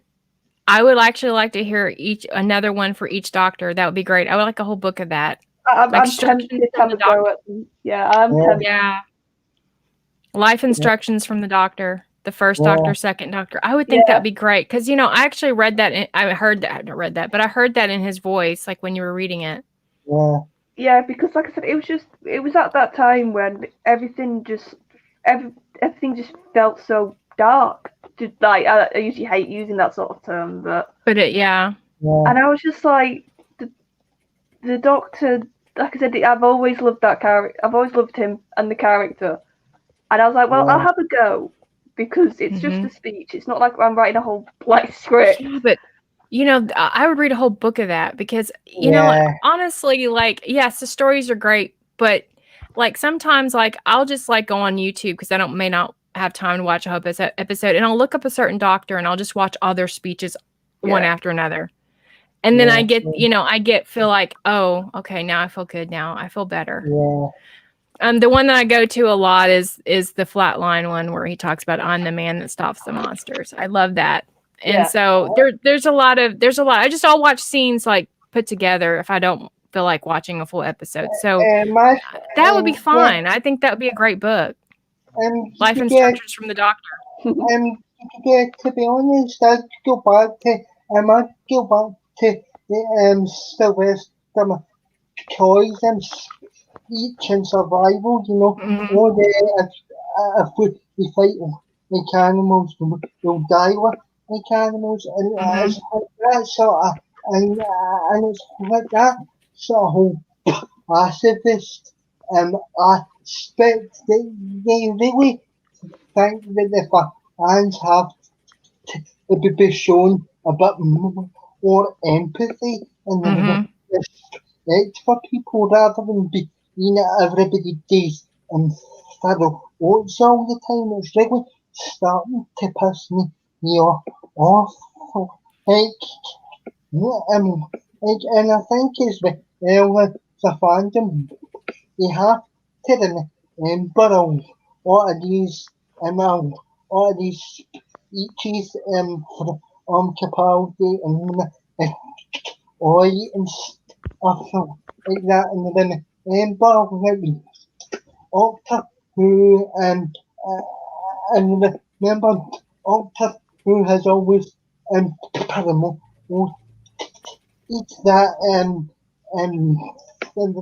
that sort of pacifist outlook, and for this for this community and for this community and for this community to survive, we've got to just end all the infighting, or else there'll be no anthem, um, there'll be no anthem at all anymore. So we really have to um, and so we really have to stop infighting Hmm. because it's just because it's just the stuff or get a community to be Yeah, it's gone way too far now. I feel honest. like it's the point where, you know, you're not only just fighting with people that are just completely, you know, they're just intolerant. You're fighting with people that you agree with. That's Yeah, just it's getting tit for tat. And for yeah, me, I just want to watch the Doctor Who I love and talk yeah, about it, and that's really all I want to focus on. I don't, you know, like people. I think everyone has a right to exist on YouTube. Every single person, even if I don't yeah, agree with them. yeah. Yeah, I mean, So sure. I mean, I'm sure. Oh, you, what's that? Yeah, I Yeah, just like I said, I think when I remember when I was writing that God, it was a couple of months ago now. I just remember because I've always had this thought of to do with Doctor, and I think that's why I wanted to do the bit in the speech to do with why he picked Earth as home, hmm. and it's because like this is what I mean by I almost treat him like a real person. I do too. I've, It's I've okay. always had that thought of why would a random alien who's had got no link with our planet, who's like so above our planet, whose species are so above humans in a sense, why would they keep coming back to defend us? Why would they keep coming back to yeah, say they're the champion of us, that they're the defender, especially after the Time War, where yeah, a lot of people that would make them either go like inside themselves or become worse of what they actually were. Hmm. And I just remember like, and I wanted to get that message out of yeah, when there's something in us, there's something when we put our differences aside, yeah, that somebody as exceptional as a doctor would yeah, decide to protect us. yeah, Hmm. But we forget that because we just get so et up in our own. Because I think opinion. he sees the potential in that in people. Yeah. I think he sees the potential in us. It's almost unconditional. Yeah. It's like almost like we can do, and that's at times in the show. He's like he does say that we're selfish, we're greedy, that we've got all our bad vices, but there must be something in us. So that's what I think we need to all remember. I know you're not religious, but I thought was very interesting. I was looking through books, and there's actually a book that was written by a pastor who's obviously a Doctor Who fan.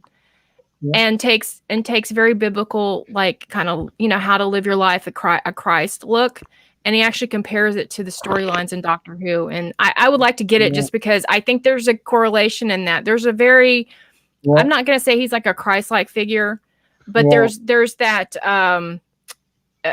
comparison in a way. Like he has very conditional love for people that obviously want to kill each other.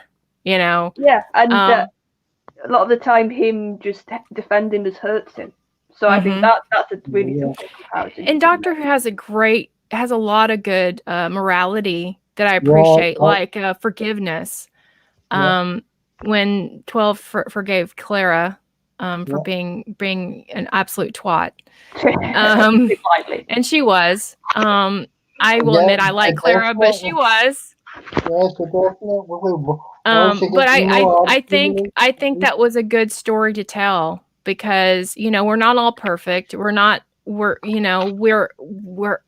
have room to improve, and I think that him forgiving her, is like to me that's like how we'd approach other people that may do things to hurt us, but forgiveness is not necessarily for them, it's for you. Yeah, I just think at the moment, even if you don't want to forgive, just learning to just coexist or let go. Let it go, because what's the point, right? Yeah. So I totally understand that sentiment of looking at the Doctor in that way, because I mean obviously the Doctor was a very interesting character, but when for whatever reason when Capaldi took the role, there was times when I'm thinking I would think of him as the Doctor. Like I hadn't done that since I was a kid, because when you watch a show, when you're a kid, you think these people are real. You think Han Solo's real. You think Luke Skywalker. I hadn't had those feelings until to me, because that's why I call him my Doctor. When he stepped in the role, like he personified what the Doctor is so much for me that I actually just he made me believe the Doctor was real when in that time when I'm watching it. Every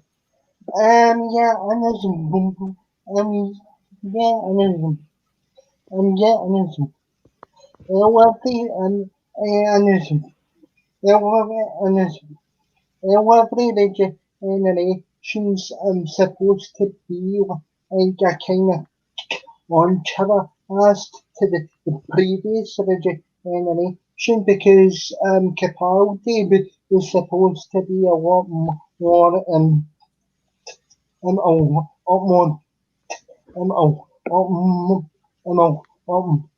more sort of mysterious and arc as an incarnation from F, because Matt's F is kind of the more is a sort of mantra after an old man sort of and I think as well you don't really see they don't really see that kind of contrast anymore, because nobody at the BBC now has actually even bothered to do this sort of research on the show's history.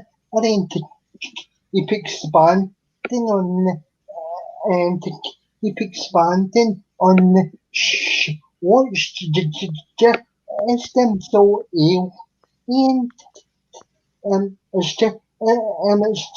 it's them so alien to what if and everybody here in the class and everybody here in the I've chatted beyond, and it's so alien because people haven't bothered to do the research and doing the production in the series, and it just is annoying to be honest. Because you should always go back and do your research on the show. If you're going to write an episode, you have to go back through the process and go through some of the key episodes and the key points and and and in the show in order to kind of treat the show some sort of respect. Oh, you can't just think you can't just think the was past and that's kind of the point that I'm always trying to bring up on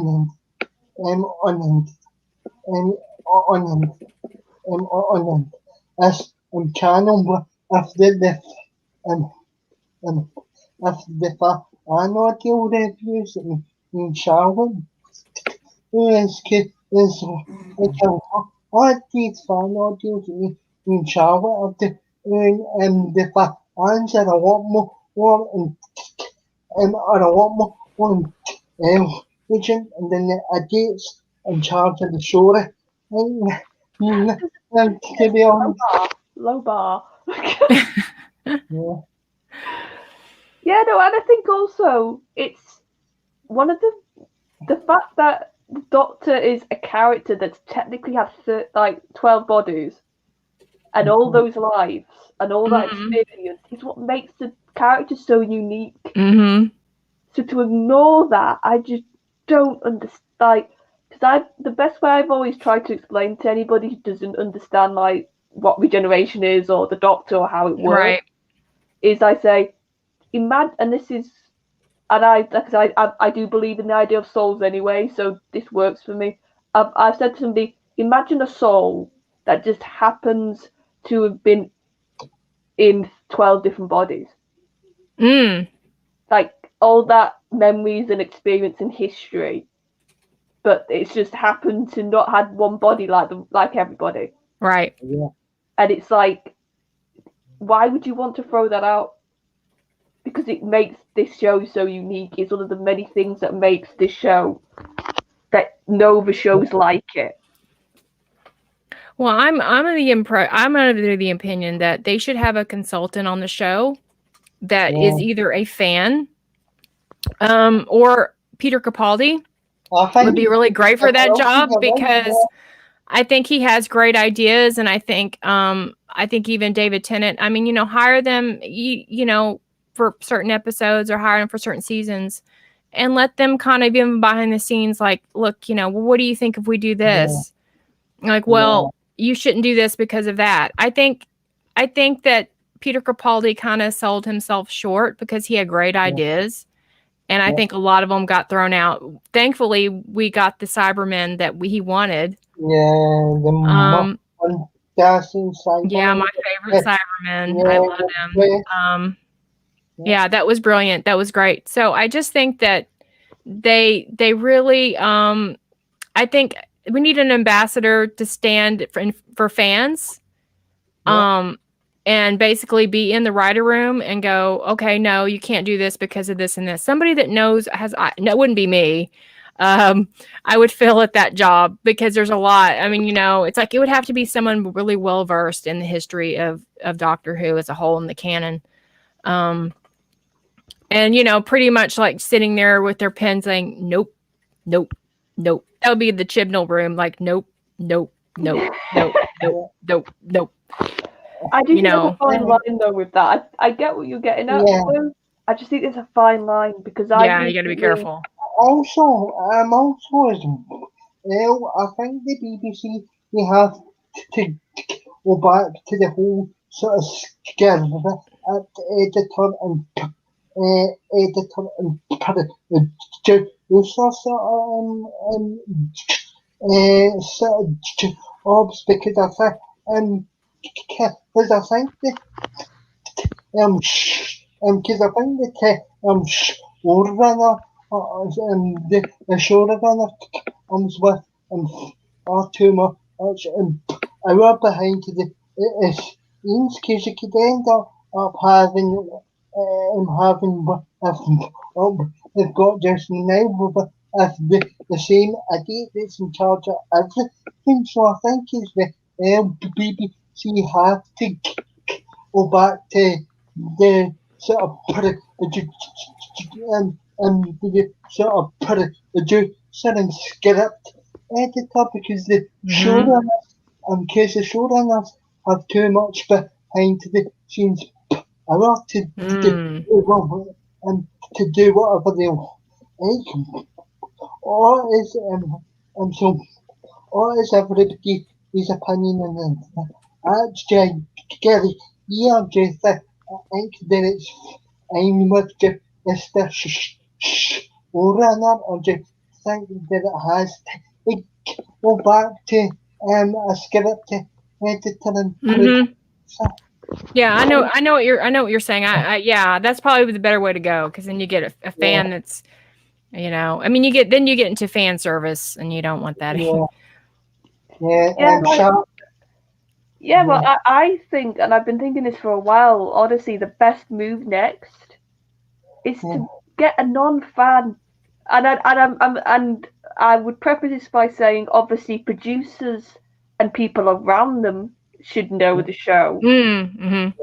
But I honestly, I'm really of the mind of if you get somebody who's just a very well-versed hand at television production, who can run, who's got that experience, having that amount of responsibility, but they won't be bogged down with canon because they're not a fan.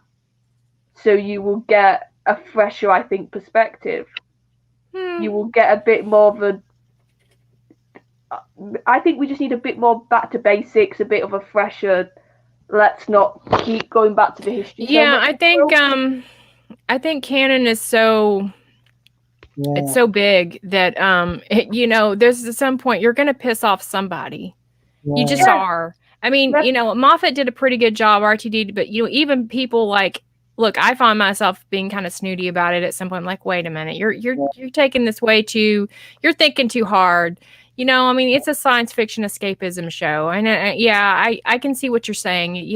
Canon is so large. I mean, look, canon's already messed up anyway. So what could hurt?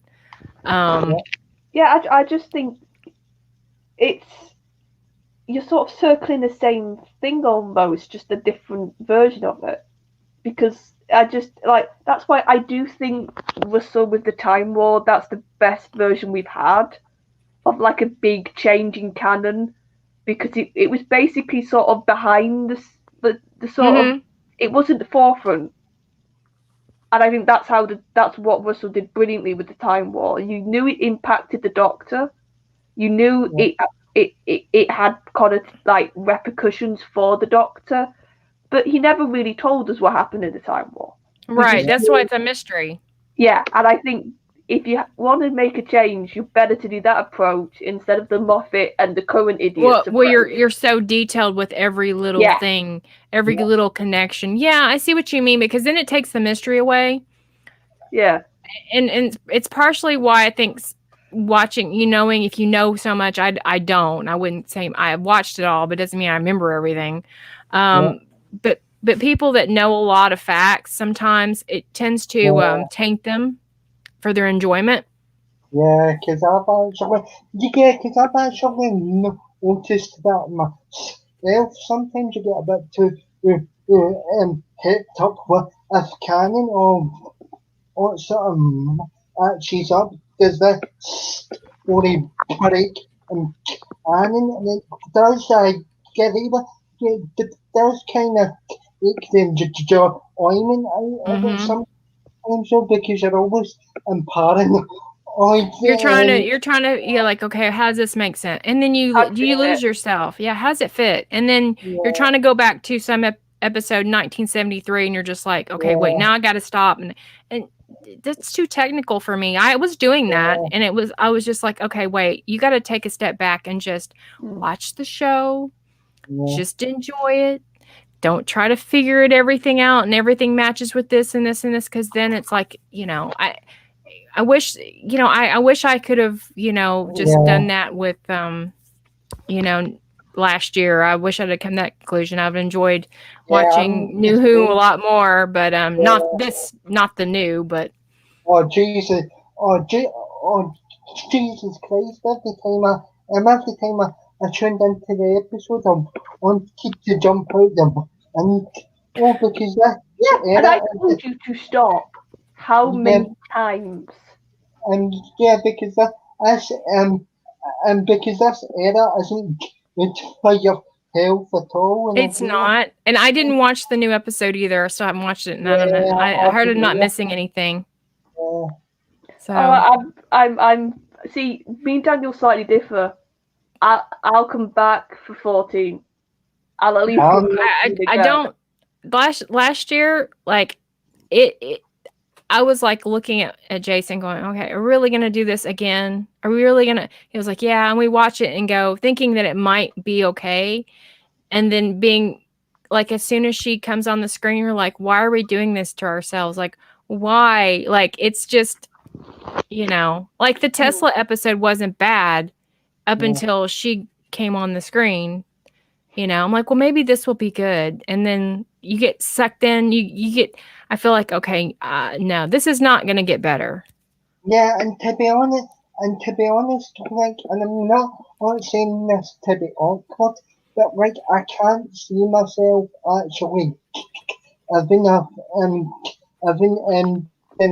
ex acting order on a chance, because they've just basically pissed off, and they've basically pissed off everybody in the panel and saw actors in the face too many times. I don't see how BBC have the nerve to ask people like myself and everybody in the live chat, and obviously you two, he's on to the panel, but to the show, like, I can't see myself ever turning after the era. I don't even think I have anger about it anymore. I just not interested. That's what it is. It's like, he was like, well, you going to watch it? And I was like, no. He said he actually thought the episode was interesting. Yeah. He said she just wasn't like good. And so that kind of brings it down to a level that he couldn't, he couldn't give it like 10 stars because, her acting was still the same. And he said it wasn't a horrible episode. But again, like, I want it all. Okay. I'm selfish. I want a good doctor and a good story. If I don't have either one of those, I don't think that we should ask for less. I mean, and I'm like I said, I'm not angry about it. I'm just not like, I'm not excited about it. I think that's what it is. If I felt like someone told me, like, if someone's going to look, if someone I trusted say, oh, she's really improved, it's really great, the stories are better, I might, but it would be a lot for me to just, and to be honest, with you, I'll just stick to my and stuff, and obviously, but like funny show deals when I have the cash to actually to spend on them, because, like, to be honest, I'd rather just do that and come on here and chat and chat to you guys about the was past. I'm not actually I'm not actually putting myself in further other series, even after this production team us us actually down, and everybody's down. To me, I'm happy with the fan audience of the reviewing. I'm happy. I'm happy chatting. I'm happy chatting to the two about explanation about past Doctor Who episode. I just can't. I just can't see myself ever returning. And like I've said, and I've said this to and I've said this to Charlotte a couple of times, and I'm not trying to be picky or give a umpy about it. It's just how I feel. Yeah, it's just how I feel on that issue. But like I do, however, hope that it does get better and better for somebody like and for somebody like Charles and for somebody like Charles. She's a she's a she's a lot more chilled out about this sort of thing than I am, and I have to give you the credit for that. Next time I'm a bit too, yeah, I'm a bit too stubborn, as you know. Today on. Yeah, I don't know. Maybe this comes from I read fanfic. Like I know how bad it can be. I know all the stereotypes. I've read plenty, but maybe that's why I can be a bit like this. That I've always had this idea of headcanon, and I've always been very well. I know what the show's, whatever show I'm watching. I know that's the show, but at the end of the day, they can't control how I interpret it. Exactly. So I can we've just not had a doctor for 3 years. So that's how I look at it. I don't look at it as Doctor Who. I look at it some kind of like a new version of something they think Doctor Who should be that I don't agree with, and so it's not for me. So I'm fine with it. If people like it, great. I don't. I don't understand is people harping on just 2 or 3 years of crap when we've got, for the most part, I mean, there's some bad episodes in the 80s, but the most part we had 54 years of great episodes. So like I said, I don't like, there's and tons of Big Finish. I mean, there's just you could get lost, I mean, for the next 2 years. Oh, I know. Daniel keeps telling me stuff to listen to, and I'm like, Daniel, I've not got through Dark Eyes yet. Just let me get through Dark Eyes. Because it kind of I kind of took me 6 months in order for me to get Charlotte to listen to archives. But like I think you were I think you were enjoying that series as well, and I think as well that Tom again is probably my second favorite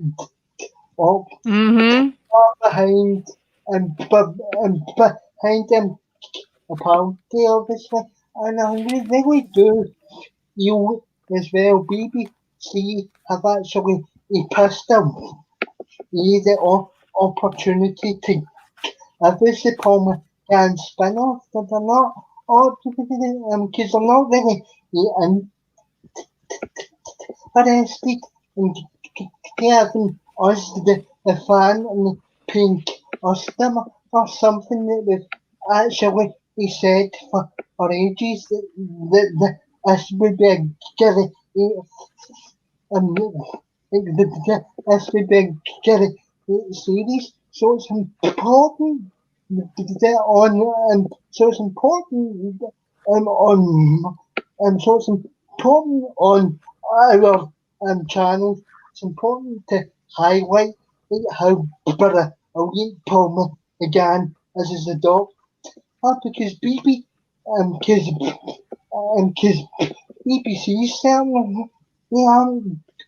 only give you that series, so it's important that we continue to highlight how good the Doctor Paul Dan isn't can be, and I know that you Bill, who have actually listened to the second series of the Eighth Doctor, which is a series. I've to get and I'll to get at some point as well, because think as well that series. I think as well that series with Lucy Lucy I'm the very first series. I really enjoyed that, and I can't wait to actually buy series two. But I can ask you, I choose the series two or series on and the Eighth Doctor and Lucy our series, because you've listened to both series. It's a better series. You mean with the Eighth Doctor? Yeah. I don't. You know, the crazy thing about me is I don't always listen to them in order. Yeah. I get them where I can get them, and so I don't really know what series is what series. I just like a lot of the stories. I'll pick up, which I made a mistake of listening to The Vengeance of Morbius first when I was supposed to listen to Sisters of the Flame, because I just like I got these from my library, so I don't necessarily like. I'm kind of a strange one. Like I'll look on Big Finish and I'll just look at the cover, and if the cover looks interesting to me, then I'll get it. And sometimes I make a mistake that I don't realize. Oh, that I was supposed to listen to that first. So I did that with Sisters of the Flame, and I did that with Vengeance of Morbius. And so, yeah, that makes more sense when you listen to it in order.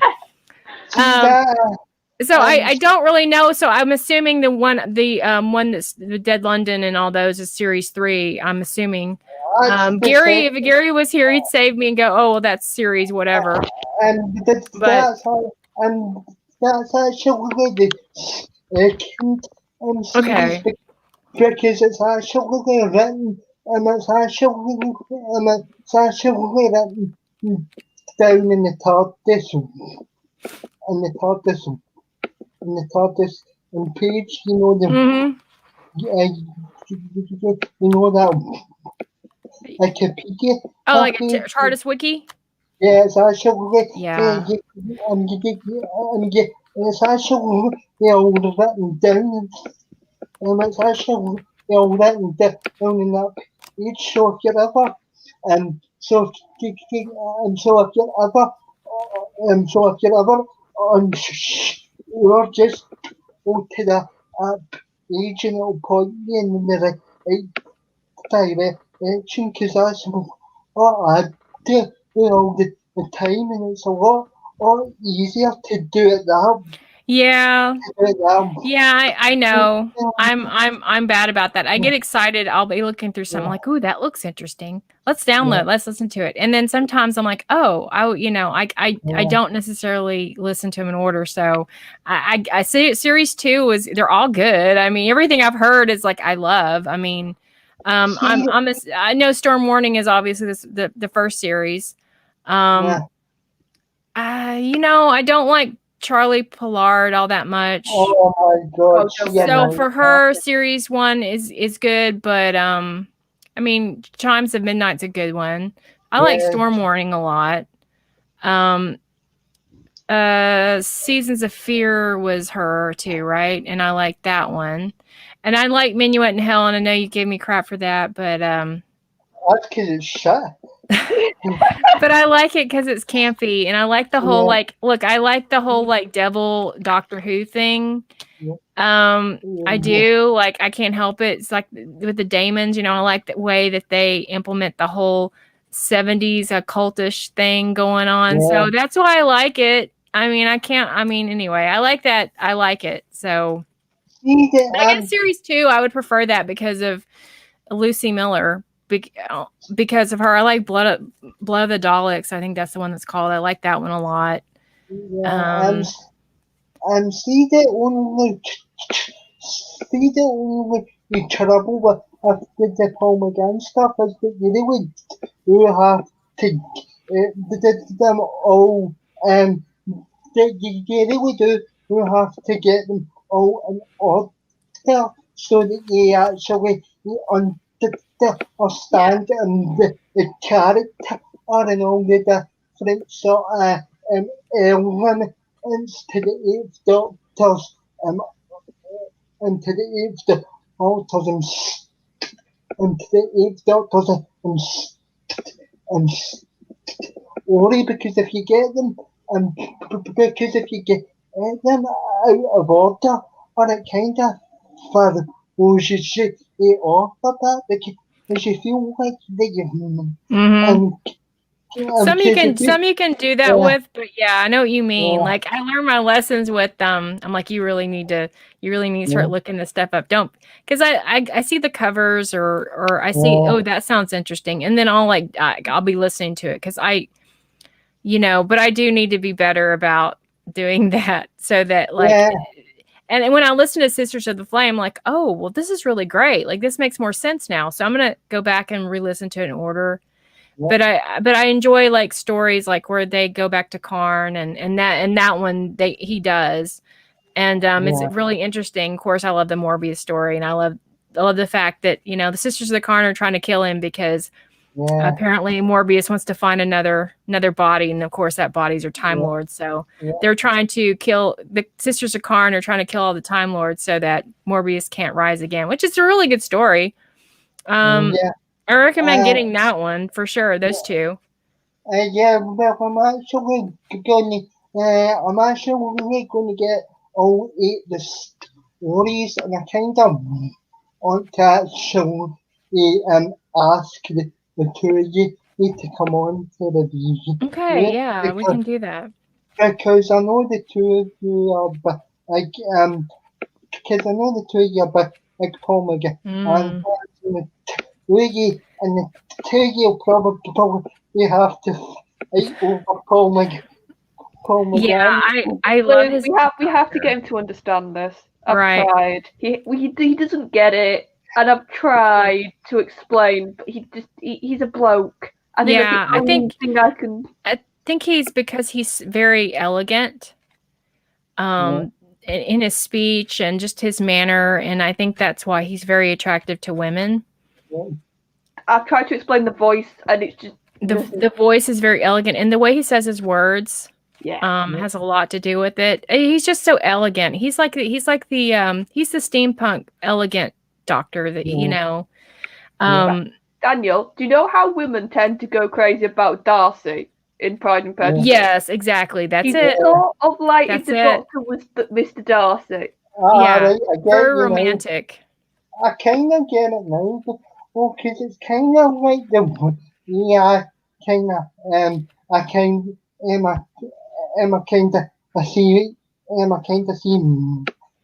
kind of see Arthur Jones, and I need to I kind of need to ask Emma Adjman to come on to my channel. No, I love her. I love her as a companion. She's one of my. I actually like her better than Rose. I do. I'm not a big Rose fan. I liked Martha.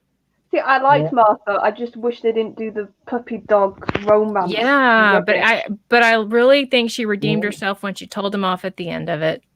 Oh yeah, like that whole scene because he wasn't also the Doctor. I think it's been a while since he's had a companion basically say, "No, I don't want to travel now."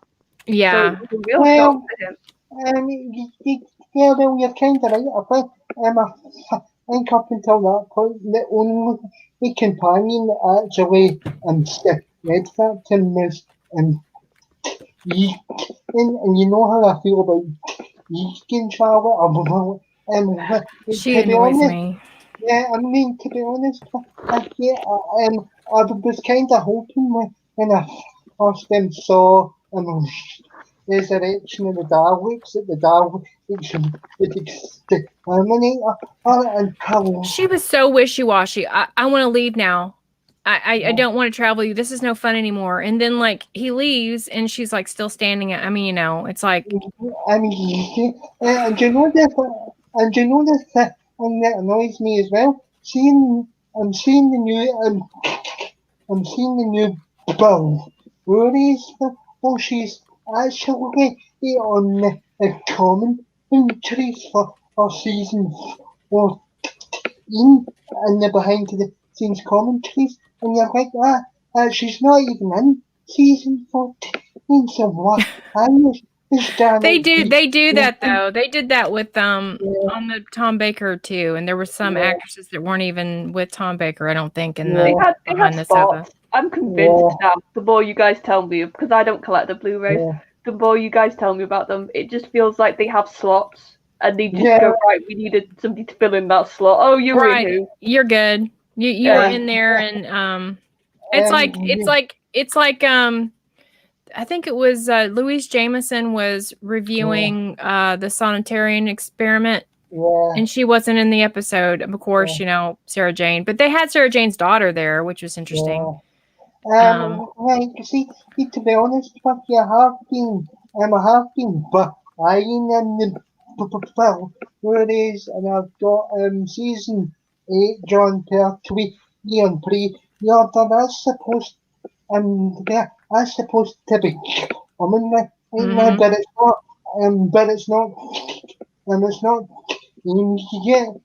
Amazon other scary you over, so get your shit together. Yeah, we're not even. I think that's going to be released in the UK, and we don't even. I haven't even heard about it having a release date in America, which doesn't make me happy. But yeah, and I've also pretty ordered the season 24 one on as well, because it's my mission to get all the classic Bill really is as well, and see what because it's all the behind the scenes sort of stuff I'm interested in it anyway. So so I think it's important that if you are that if you are into the behind the scenes and documentaries to pick these and to pick these bill and to pick these bill and to pick these and to pick these up, because like there's Alfie because there's so Alfie altered interview in the season 26 bill where it is so interesting, and as well you get the John Nathan Arnold documentary on that season as well. So that is, and so that again is another fantastic. So that again is another fantastic skill. We're saved to the bill, where to the bill, where he says, and like over here, that are only for a limited edition, so you have to, so you have to get it on them pretty quick. Same here. Yeah, and because there were some that I missed out on that I wish I'd have got now. But speaking of Pertwee, one thing I've been getting into more is the graphic novels that have Capaldi and Delgado, the Delgado character, and I don't know if you can see that. Oh wow, I love the artwork on the old. Yeah, and it's called Dory to Hell, and it's basically teaming them up in the 70s. So if you're a fan of Delgado, I know you are, Daniel. This is great. This was from the Doctor Who magazine, and they compiled them. And there is one for Matt Smith too, by the way, Charlotte. And I need to get that one next. And it's where he goes and he reunites with Ian and Barbara. And that one, from what I understand. So I'm gonna have to get that one as well. And they're really well written, and the artwork is good in these. I mean, they're not like the new Doctor Who magazine. Yeah, but I have a account. Yeah, but I have a account. Streaming that, can you get them? Can you get them over here, or is that See, only? I don't. Yeah, I mean, Gary's the one that suggested this, and actually, Yeah, I think he in my Matt Smith tribute thing that we did, yeah, he mentioned those two, and I think I put the links, but I'm not sure if. But look it up yeah, on your Amazon, because this is where I got it. I yeah, got it off of Amazon. yeah, I know mhm, that Neil Hardiman in Canada can get them, yeah. but yeah, but this is in the story from it's everything you can imagine of 12 facing off against Delgado. Whatever you're Oh my imagining, god! it's so good. And Oh I'm my! like in my mind, and I'm going, I can hear like Roger Delgado talk. Like I can hear, Oh, like I could imagine this. I mean, of course, it's been great to see it, but you can't. So oh this is my the best. god! Oh my god! I'm acting like I'm age of fan. Oh, you hear it?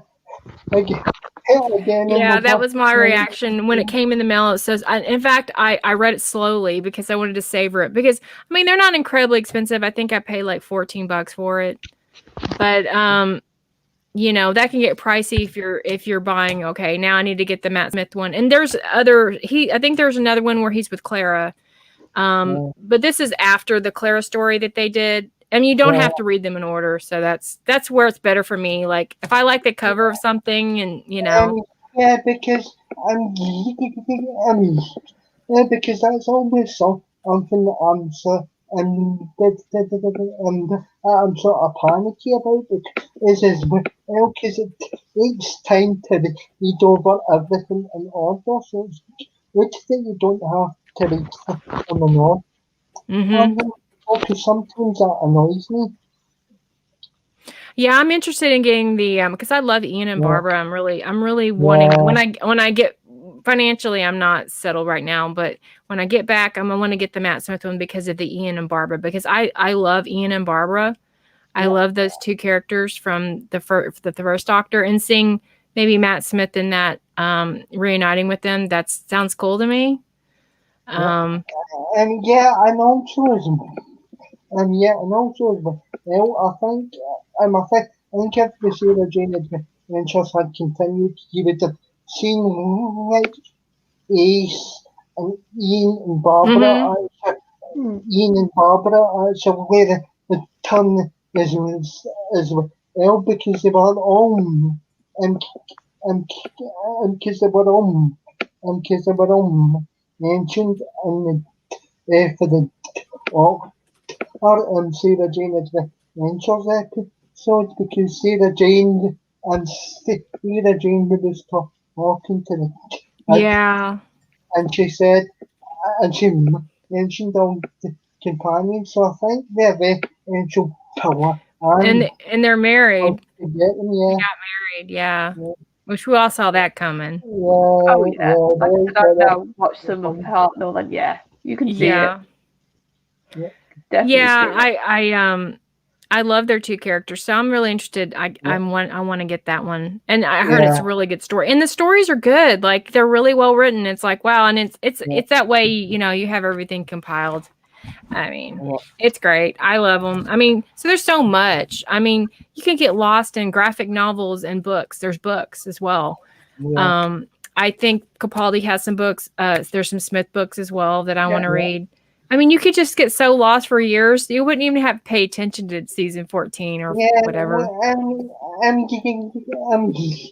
to be honest, as a Doctor Who fan, you kind of got, you kind of put, and you kind of got what to put down, and you kind of got what to put the down, or carry on and hope your a kick comes up to available and to be able to ward all this action to ice because it's Well, an there's free stuff as expensive hobby. fan stuff that's Yeah, free, so that's yeah, Yeah, that too. yeah, Audio. yeah, yeah, Um, there was a Capaldi one, the guy that did the voice of Capaldi and Eccleston. There was an yeah, Eccleston Capaldi story that I listened to about 50 times, and I can't remember who the the person that does it now right off the hand, but it was so Yeah, brilliant yeah, that I was just like, I told the guy that I yeah, wanted to get him on at some point and yeah, interview because I thought it was great.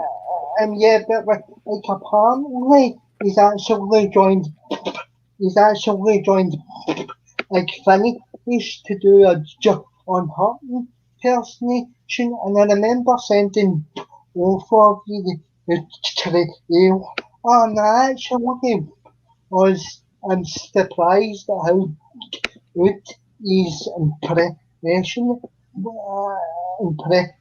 actually is, because I thought, oh God, here we go, oh, this is going to be a bad impression, but like, it's all convinced me that this might be a good idea to do a sort of whole series to them. Or, or can I think that'll be, I think that'll be quite an interesting sort of series, and I think that comes out, I think that comes out in June. I know it's this, what's the summer time it comes out anyway, but I finished, we put out a lot of different releases. I've not noticed, I've not noticed, I've said to myself, right, I want to get that, no, want to get that, but it costs an absolute fortune, and it costs an absolute fortune. Yeah, that.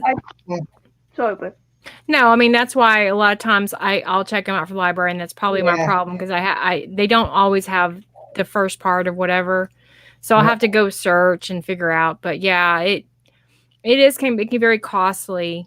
yeah, And I heard someone say that it would be in Big Finish's best interest to start a streaming, like a streaming audio service. Like you pay a fee, and then you yeah, get access to certain ones, or yeah, and yeah, I actually think it was the rabbi that said it, one of yeah, these reviews. If you go back through the rabbi's big funny, yeah. You're right. mentions it because um because he's killed every little he's since they've got the since they've got the since they've had the big finish for since I think they started producing big but big finish audios for the in 1919 and 1999. So, because, so it has been a hell of a long time, and I think it is well, to be honest with you, the prices in some of the older odd deals Hmm. have to come down a bit because Hmm. they've been out for ages, and I do think maybe you'd buy um, buy them on, and it comes to that because it's um um it's like we got into big and it's about 2 years ago, like properly into 2 years ago, and it's an expensive hobby, so Hmm. and so like I think as well as a company they would actually benefit from a streaming service as well. I think that would be the easiest and Yeah. And easiest way to help. like start out like maybe I don't know, $2.99, $3.99 for the lower end, Yeah, and then yeah, if you want the newest, then you have to go up to yeah, $7.99, which is still, I mean, yeah, that can be yeah, pricey, but yeah, people would yeah, be signing up left and right. yeah, I like I the Dark Shadows ones too. yeah, I just think Big yeah, Finish. If I were to like give them any advice right now, slim down, just yeah, streamline, slim down, do God, something because it's just there's it's so many so overwhelming. subseries. yeah. They're Like they putting have out the so main, much yeah, content. they have the main stuff, and then they have sub-series Yeah, of sub-series. Yeah, and to me, yeah, okay, look, and Honestly, this is why I get confused. And it's like, okay, where do I go? You know what I mean? Like you just don't know. And so I just kind of like how I used to do when I used to read books. Actually, I need to do that again some more instead of listening to stuff. But yeah, I used to be like, okay, the cover looks cool, the idea looks cool, let me get that one. So then you don't know, and it's like, okay, how many? Wait, where they don't like their website is not easy to navigate. Oh, it's terrible. Oh, it's The amount of horrible. stuff on it. It's horrible. I can't even navigate it. That's hard to it gets so messy and so cool. Or stuff that's difficult to find stuff on. Yeah, Spotify has it more in order, like it's supposed to be, than Big Finish does. Yeah. I think just whoever's designed their website, it just hasn't been updated in about 5-10 years. It just feels like it's like I feel like I'm in Windows 95 or something. No, it's not that bad, but yeah, and to be honest with you, again, I've only given like any shows listening to this. I enjoy our audios, but please for the love of God and sort out that website because it's difficult to actually find it and stuff on there that I would they want to buy and listen to. So yeah, yes, sort out them and sort out the website because it's hard to it's hard to it's hard to it's hard to find stuff and to navigate it. Yeah, I had a hard time like trying to figure out, okay, what Dark Shadows should I listen to first? Yeah. And then I found a bunch of them on Spotify. And with Dark Shadows, it's a little different. You don't necessarily have to listen to them in order, but I would like to. But and it was like it took me forever to find the Dark Shadow section on there. I don't know what it was I was doing wrong, but see, it's a series that I'm considering having. It's a series I'm considering having a shot because, like, maybe I should maybe go back further a lot on our shows because there's often there's often it's coming out that actually appeals to me. Awesome.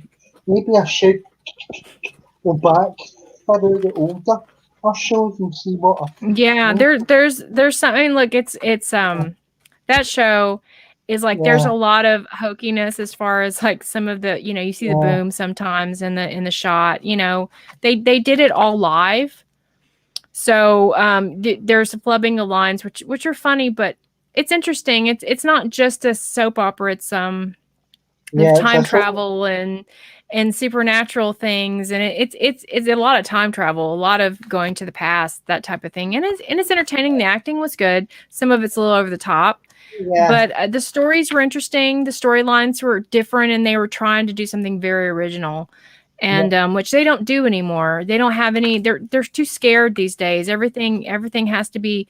Nobody has any personality that's on the screen, and it's definitely not dull.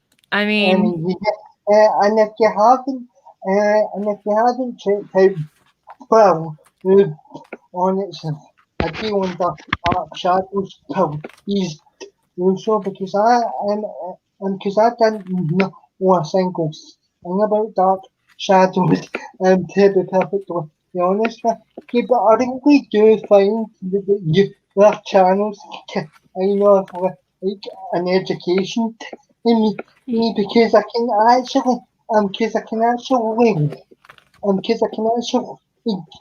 go for your channel and actually like on your Dark Shadows review because I kind of watched it and your opinion because you kind of got me into H7 as well for a bit. Yeah. So I kind of watched it and so I kind of trust your opinion and like I'm very particular about what I watch. I mean, at this point, it's like it's got to entertain me. It's got to take me to another place. It's got to be. I want escapism, and so anything I suggest is probably going to be like, okay, I can forget my forget my troubles and go to some other place, because that's really all what I'm looking for is something where I can watch it and forget my troubles. And it's entertaining. Is it the best written show? Absolutely not. Is it the best acted show? Absolutely not. But it has personality, and and they were daring back then, and they took chances. But I will say this, I think The Big Finish is excellent. I think it makes the show kind of pale in comparison. They have to give them a try. They all want Spotify A lot of them are actually, a lot of them that were on the Big Finish website or on Spotify. I had to really search for that. It was difficult to find them for whatever reason, but I don't know how I got to it. I saved it, but yeah, they're really well, and they got a lot of the original actors to play the parts. It was really, it's of course the story, the writers on it, or I will applaud Big Finish. They really did. They did Dan Curtis, who was the creator of the show. Just they honored him. Even they did better actually. I mean, so like, would you actually say, would you actually say, would you actually say, of the show trife, and of the show trife us, and then on to the audios, or can you just go? You could probably do. You do have to know some history. Some people say, you could probably just try one and see if it's your cup of tea, and then maybe because look, that's a big binge. I still can't believe I did it. I watched 1,245 episodes of a series. Yeah. Because it was on every day. Is okay in the late 60s. There, between 4 and 4:30. I wasn't born. I came out in 65. So kids would run home from school, these young preteens, and they'd watch Dark Shadows. It was 30 minutes. So every day it was a soap opera. So every day that's what they would watch. So it went on for 5 years. So every day for 5 years, that's a lot of episodes. I think the episodes are like 25 minutes long. They're not like extremely long, but yeah, I was at some point I was just like, I don't know if I can do this, because there is lulls of time where you're just like, I don't care for the storyline, but I did it, and I enjoyed it. I mean, for the most part, there were some storylines I could have did without, but that's the journey. So guys, I'm only actually you get out some stuff, because I'm going to a teaching, but Charlotte, I'll start with you, because and who's about to run out of charge again. So, it's got 10% right now, so we'll see what happens.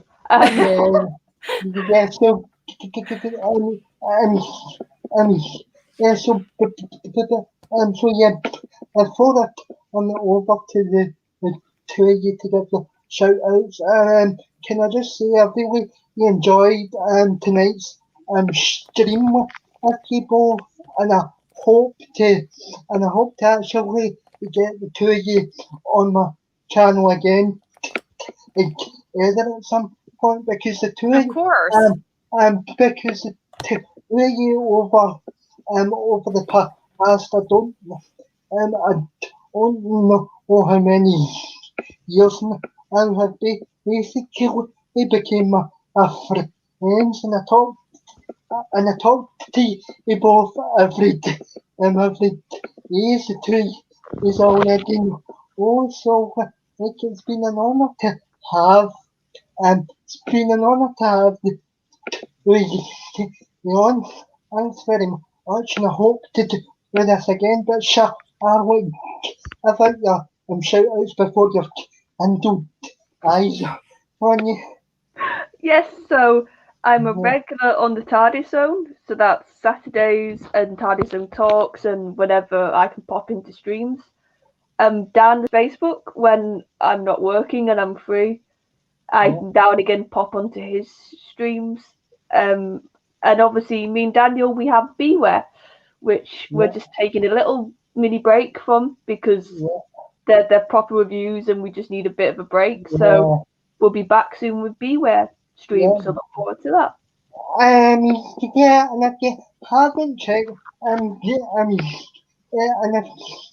you haven't checked out the list of the reviews that we've on my channel, check out the list and down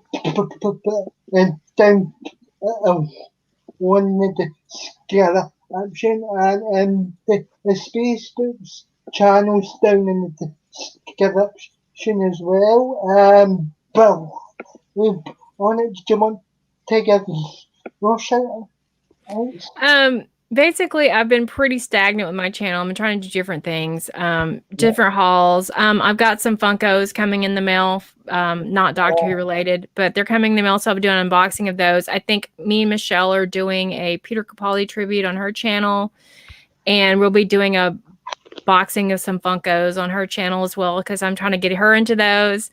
And pretty much every month I'm doing a script with Neil, and the next one is Planet of Fire, where we're going to try to get Gary in a bikini. Oh God, that's okay. To play Perry. And I'm vying for the role of Turlo, so I can objectify Perry. I'd be a sight to see that. So those are a lot of fun. We do a lot of improvisations, and our last one was Creature from the Pit. Yeah, so you can imagine what that was like. And if you haven't checked out to Bill on Whovian's channel, go and subscribe, because she puts out some pretty good content, and I'm always in the comment section giving me praise and shit like that. I know as well, because I really do think that you're actually one of the best channels. Thank you, I appreciate that. Actually on and to be honest with you, the those Paul McGann Big Finish streams that we did during the last lockdown, and obviously the bunch with the bonnet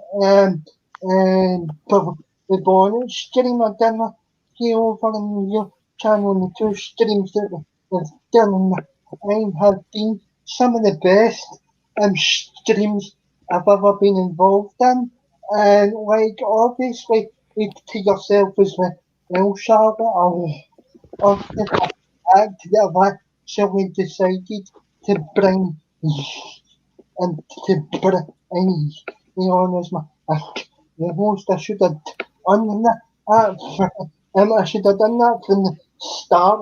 Let's be honest, I'm a lot happier. But in terms of my content going forward, as you've said, I've got these fan audio reviews of Charlotte that'll be coming back, and I just kind of want to do a sort of chill sort of stream series that we have been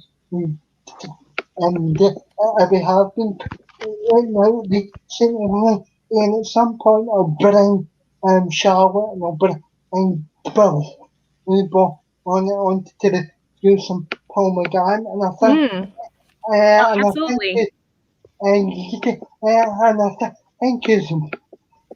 I think Charlotte at some point wants us to review spare parts as well, because I know you like spare parts, and I remember that story. Yeah, and I remember you saying to me we should review spare parts, so we'll do that as well. So plenty of content coming forward and going forward in all our channels, and also as well as as soon as I can keep my power hands for the script to use and and let me know what you guys actually think of it, because I've never actually written anything in my life so this will be a bit of a challenge. So I'm actually coming out my car. I'm fucking going for a bit, and then at least I'm trying to do some positive stuff. But thank you to you both. Thank you for The honor was all mine. yeah, and thank you to everybody. I've chat all them Rotary Ethos as Rob Dom, Ian, and everybody else. I've chat that took part. I'm sorry I didn't read out the comments tonight, but that's what happens when you have great conversation with people here respecting and them are your pals, basically. But I, you both, and make sure subscribe not only to our channel, but to Bill Bonnets and to Dan the Spacebook channel as well, because Charlotte appears on a bit because us and because us and all our channels don't really get enough recognition, and it's something that I'm passionate about is helping obviously you guys um together all your channels, because I really do feel that you guys deserve a lot of sort of recognition as well, especially in the two in the two email fans that are against the are against this narrative. I think both of you actually need to be heard. Also subscribe to the channel, and I will see everybody in the live chat soon. Take care and stay safe. Bye, everybody.